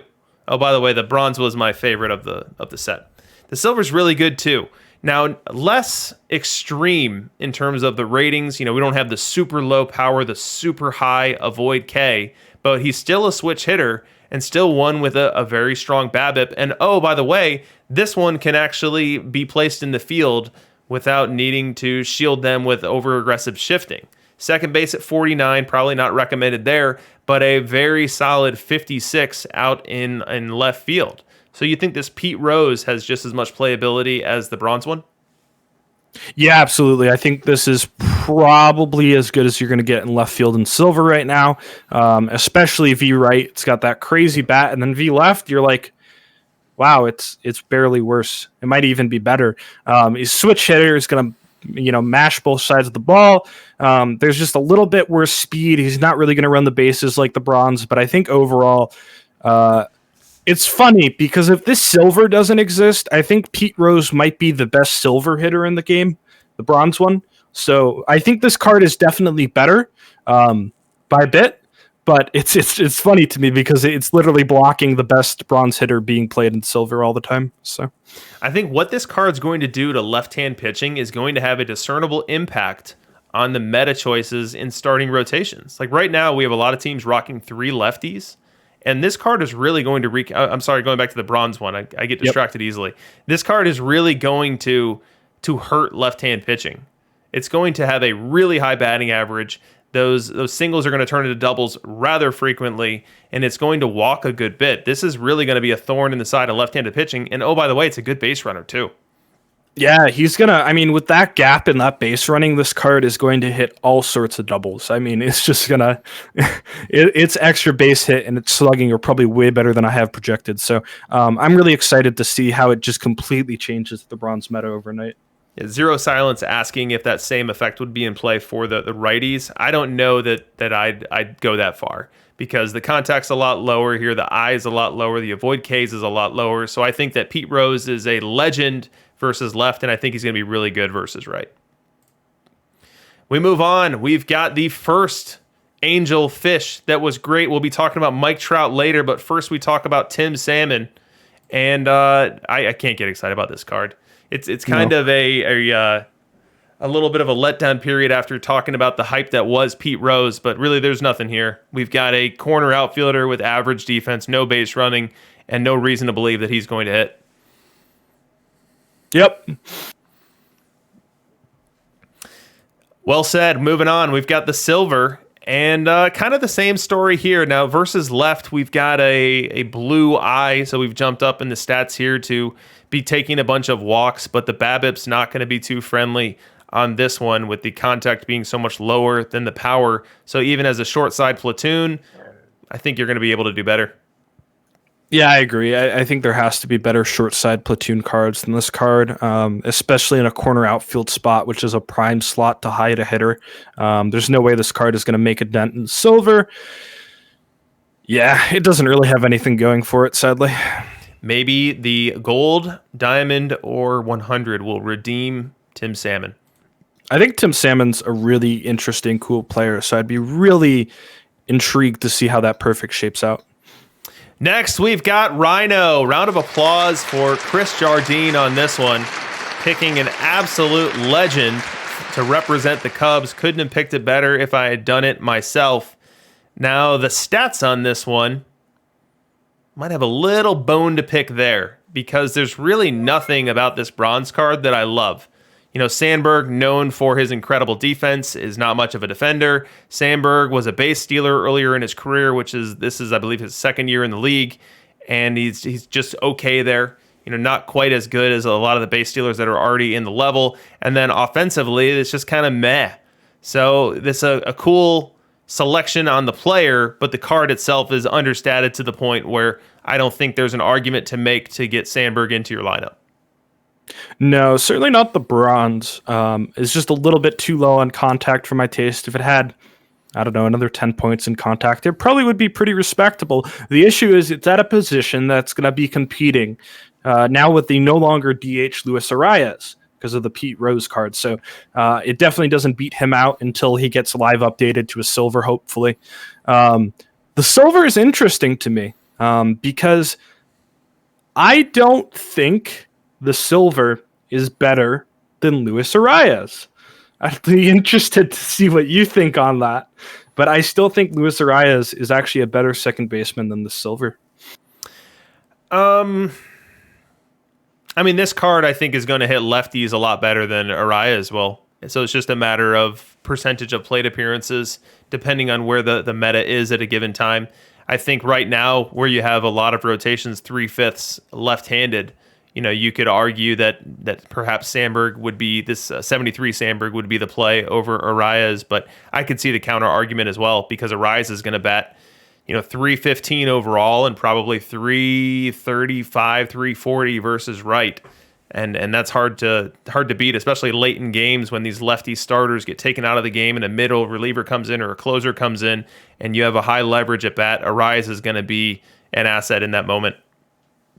Yeah, I think I like what Wait Till Next Year says. Maybe a platoon in Silver with him and Arias might be good. So that's Rhino, and Rhino is also our second 10,000 perfect point scavenger hunt. Now, it should be a surprise to no one that I selected Rhino for it, but which direction will I go? Well, prepare your research fingers, and away we go. So between 1989 and 1990, Ryne Sandberg did the unbelievable feat of stringing together 123 error-free games in a row.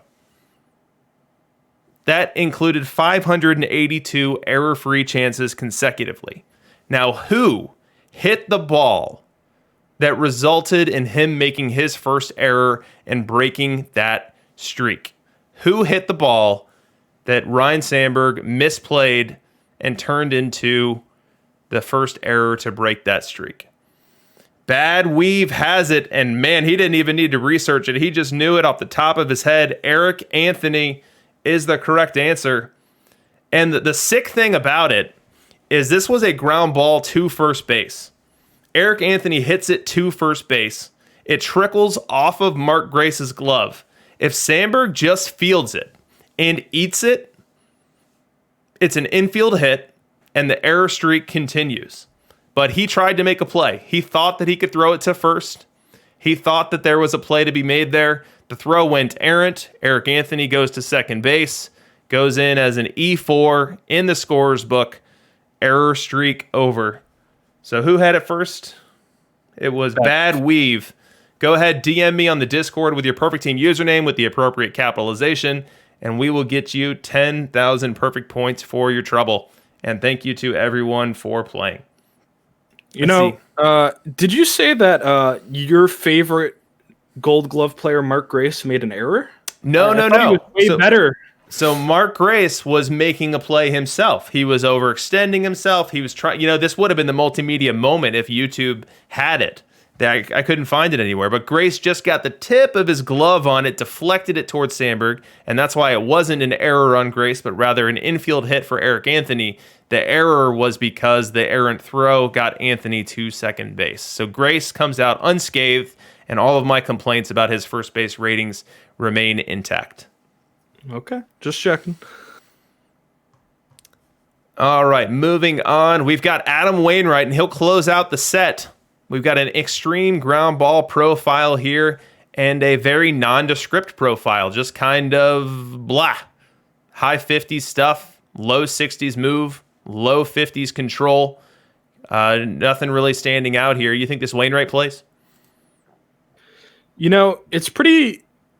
No. I wish he did. I love Adam Wainwright as a player. I think he's got all sorts of really cool long career with one team, and he was a fantastic pitcher in his prime and all sorts of stuff. It's really funny that they go to 2019 and he still shows up as a bronze. It just says something about how good of a pitcher Adam Wainwright actually is. Yeah, I share the sentiment in the chat here that we can't wait to see what the 100 looks like. There's the possibility that what the meta looks like by then, what the defenders look like by then, that, who knows, maybe an extreme ground ball profile with the back of card that Adam Wainwright's career can justify results in a meta starting pitcher. So that would be something to look at and something that I'm looking forward to. All right, so that is the set. as far as bronze cards go, Pete Rose, my favorite. Adrian Beltray, Kidney's favorite. As far as silver cards go, Ryan Sandberg, mine. And I believe you had a late game audible to Scott Kasmir that I didn't catch in the final slide update here. Last question for you, Kidneys. Which 100 that we haven't talked about yet are you most looking forward to, and do you most think could be a game changer? I'll pick two. So the one that I think might be the best 100, I'm looking probably at Tex Houston or Tom Glavin for who I think is the best. The one that I'm most personally excited to has to be Tim Raines. I want to see Ricky-level speed and crazy switch-hitting bat. I think that's a big one. I think the Pete Rose card is another one that, the bronze is so crazy. The silver's really good. It's possible that the 100 could just be unfathomable and then be something that is locked into lineups all the way through the end of the game cycle. So that's one that I'm definitely looking forward to. If I had to pick another one to add onto there, it'd probably be Sandberg. I'd really love to see a Sandberg that represents the defensive value that he brought to the table in addition to being a really solid hitter. Now, the Sandberg we got last year, which was a 100 rated card, played early in cycle, but pretty quickly faded to the background. And I'd love to see a Sandberg that sticks around with us a bit longer this year. I think the great thing for Sandberg is that with the changes to training, we're void of a lot of good second basemen right now that we would have had last year. And so I think Sandberg, if any time is going to be his to shine, it's going to be this year. So excited for that. And as for Pete Rose, we didn't get 100 Pete Rose last year. And it was because the 96 was already too good. And so I am very intrigued to see in a perfect Team 22 world what 100 Pete Rose is going to be able to do with a bat. All right, so that is the content set. We are, an hour and 40 minutes in. We made it in record time. And so that means that what we've got now is everyone's favorite game show.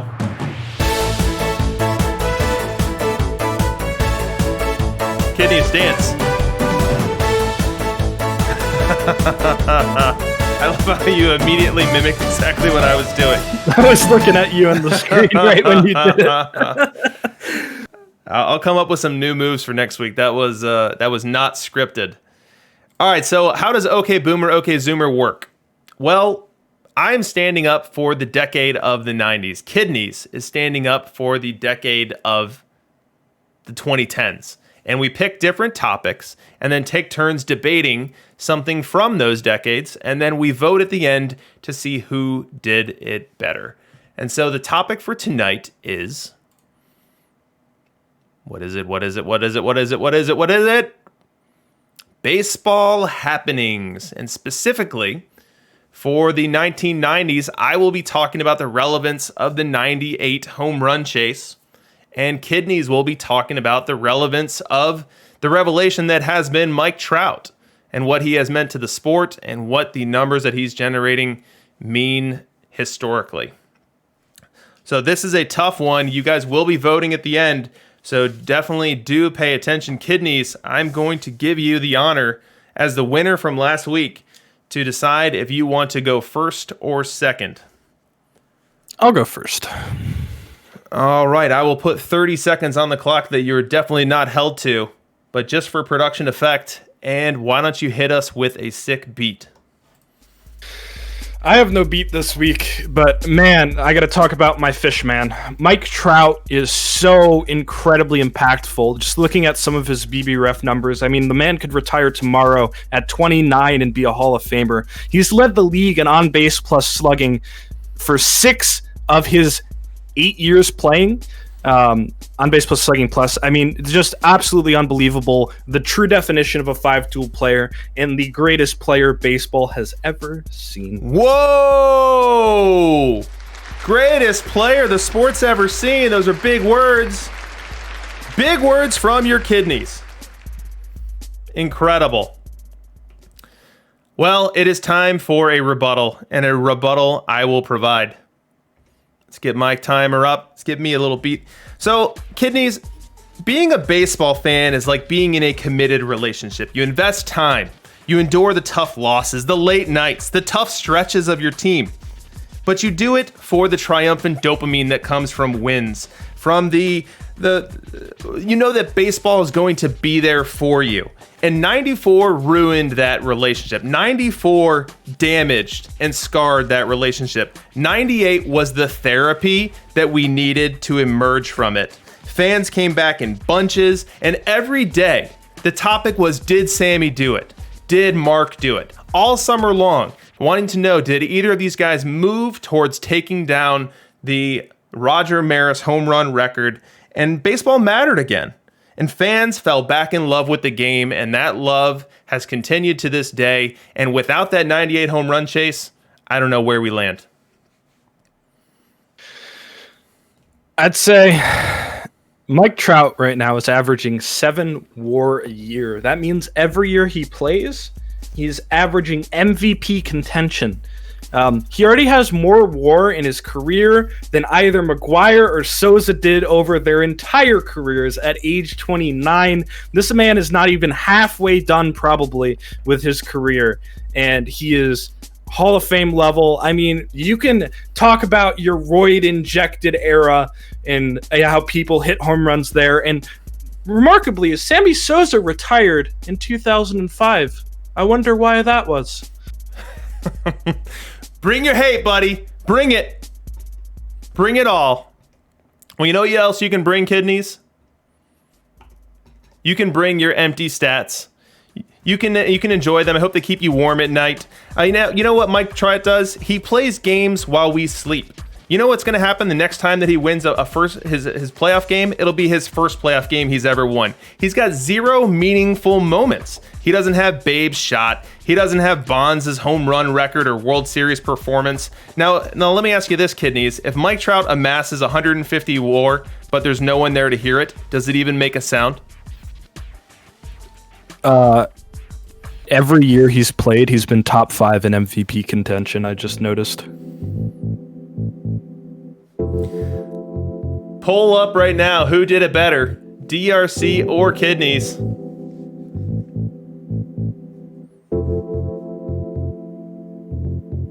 For the record, Mike Trout's pretty good.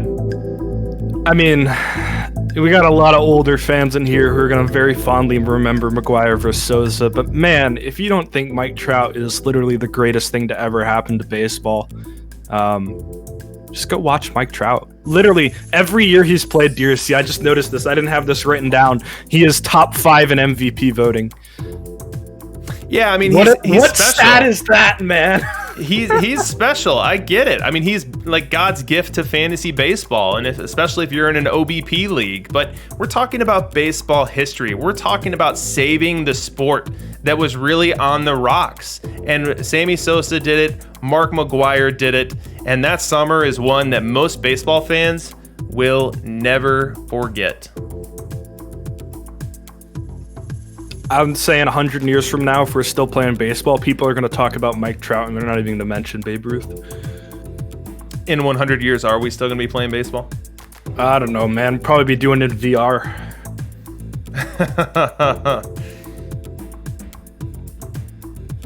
All right, so we are pulling into the station here. It looks like I'm going to take this one by not that huge of a margin, and I feel like you had the tougher side of this one, so well argued by Ben to keep this to a 64-36 split because that 98 home run chase was the correct answer, and I only barely beat you out this time.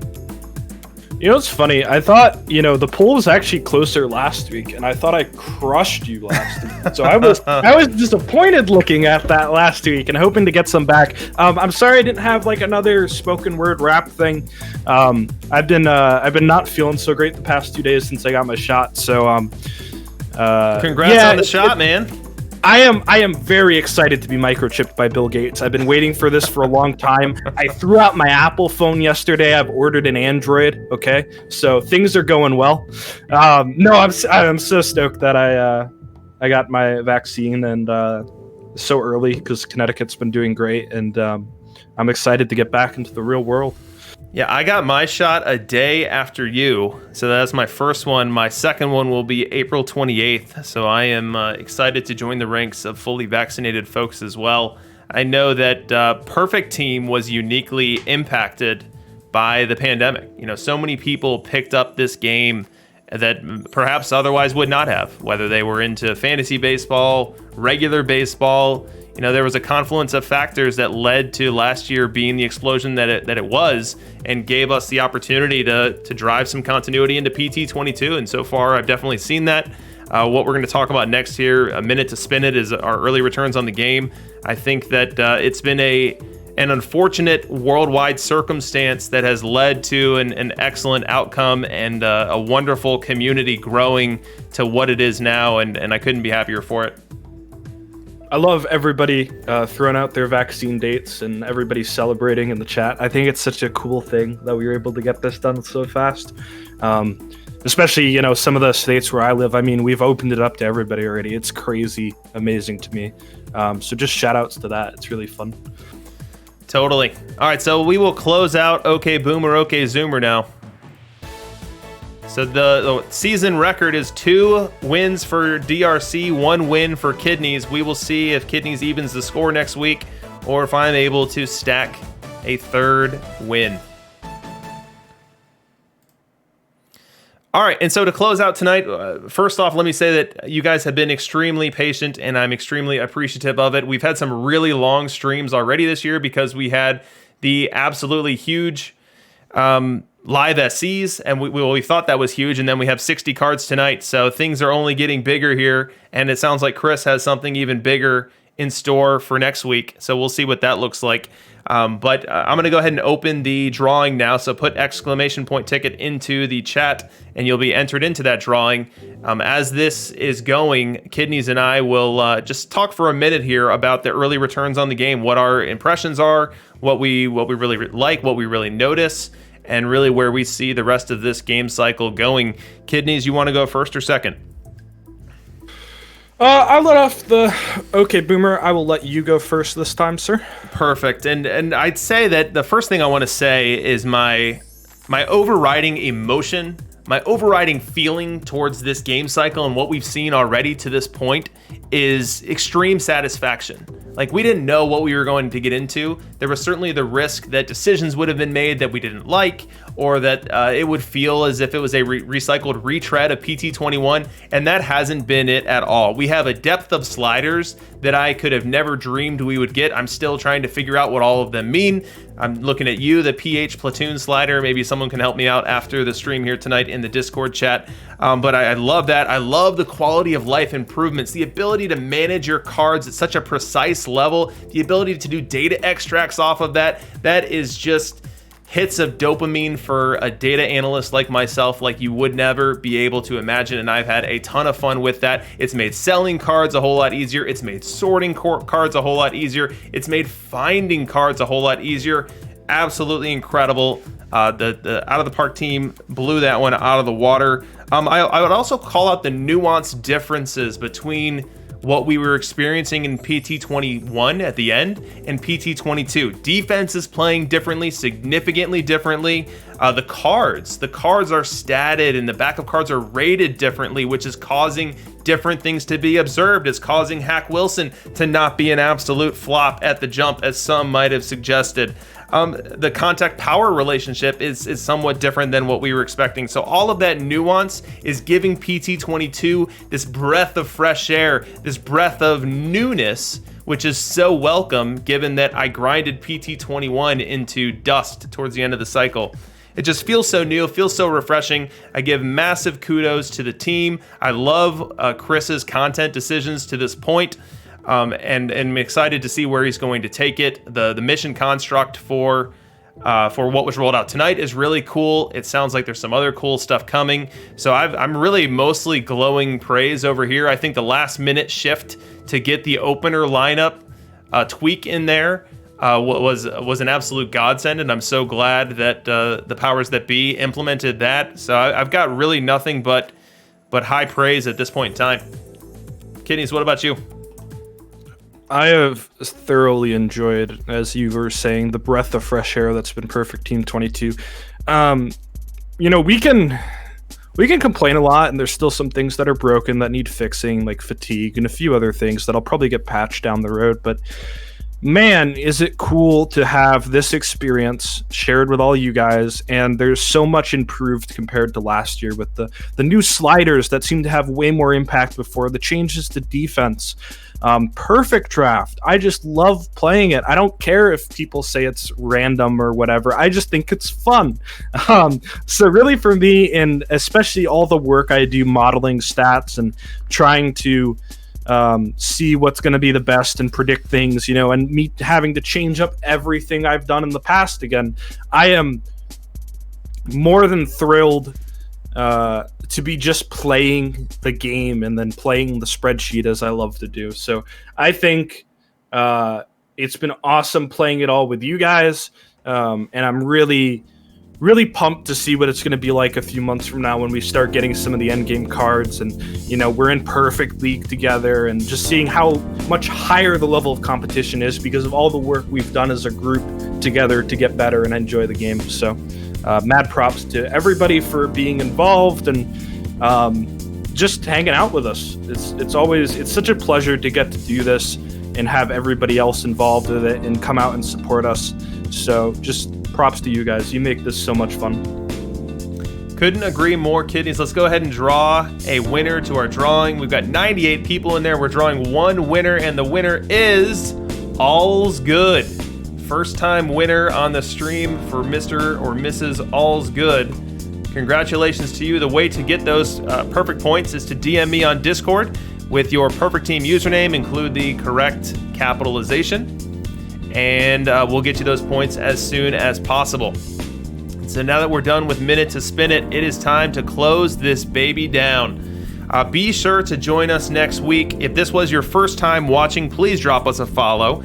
Please hit the notification icon to be notified when we go live in the future, and just stick around. All you need to do is watch Chris's stream and hang around, and you'll get right to us, and we'd certainly love it if you do.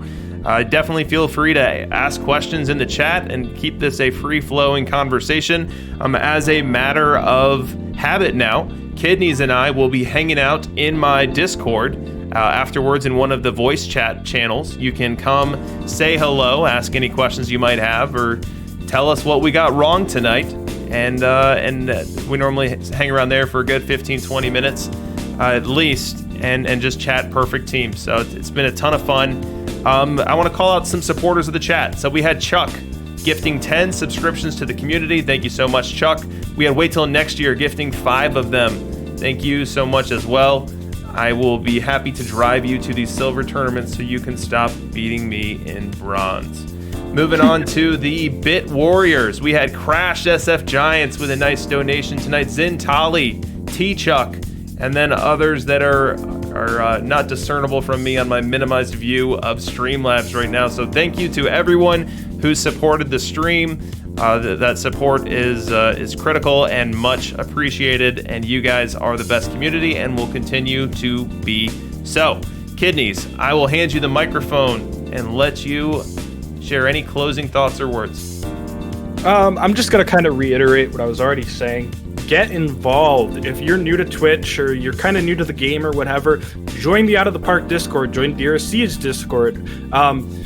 Just get in different places and talk to people. This community loves to help out new players. It is such a complicated and nuanced game, and there's so many amazing things to learn. This time last year, I had no idea what I was doing. And now I get to do this in front of you guys for the past few months.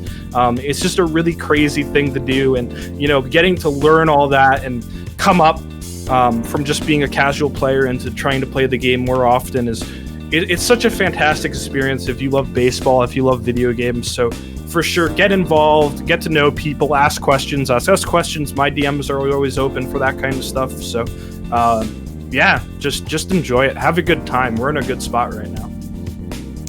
Good stuff. Well, thanks again for watching, everyone. We will see you next Thursday for this stream. On Sunday, I will have my Practice Makes Perfect League stream that's going to be on the Out of the Park Network. I'm sure you'll be joining that one for all of those juicy drops. So I will see you Sunday. Thanks, guys.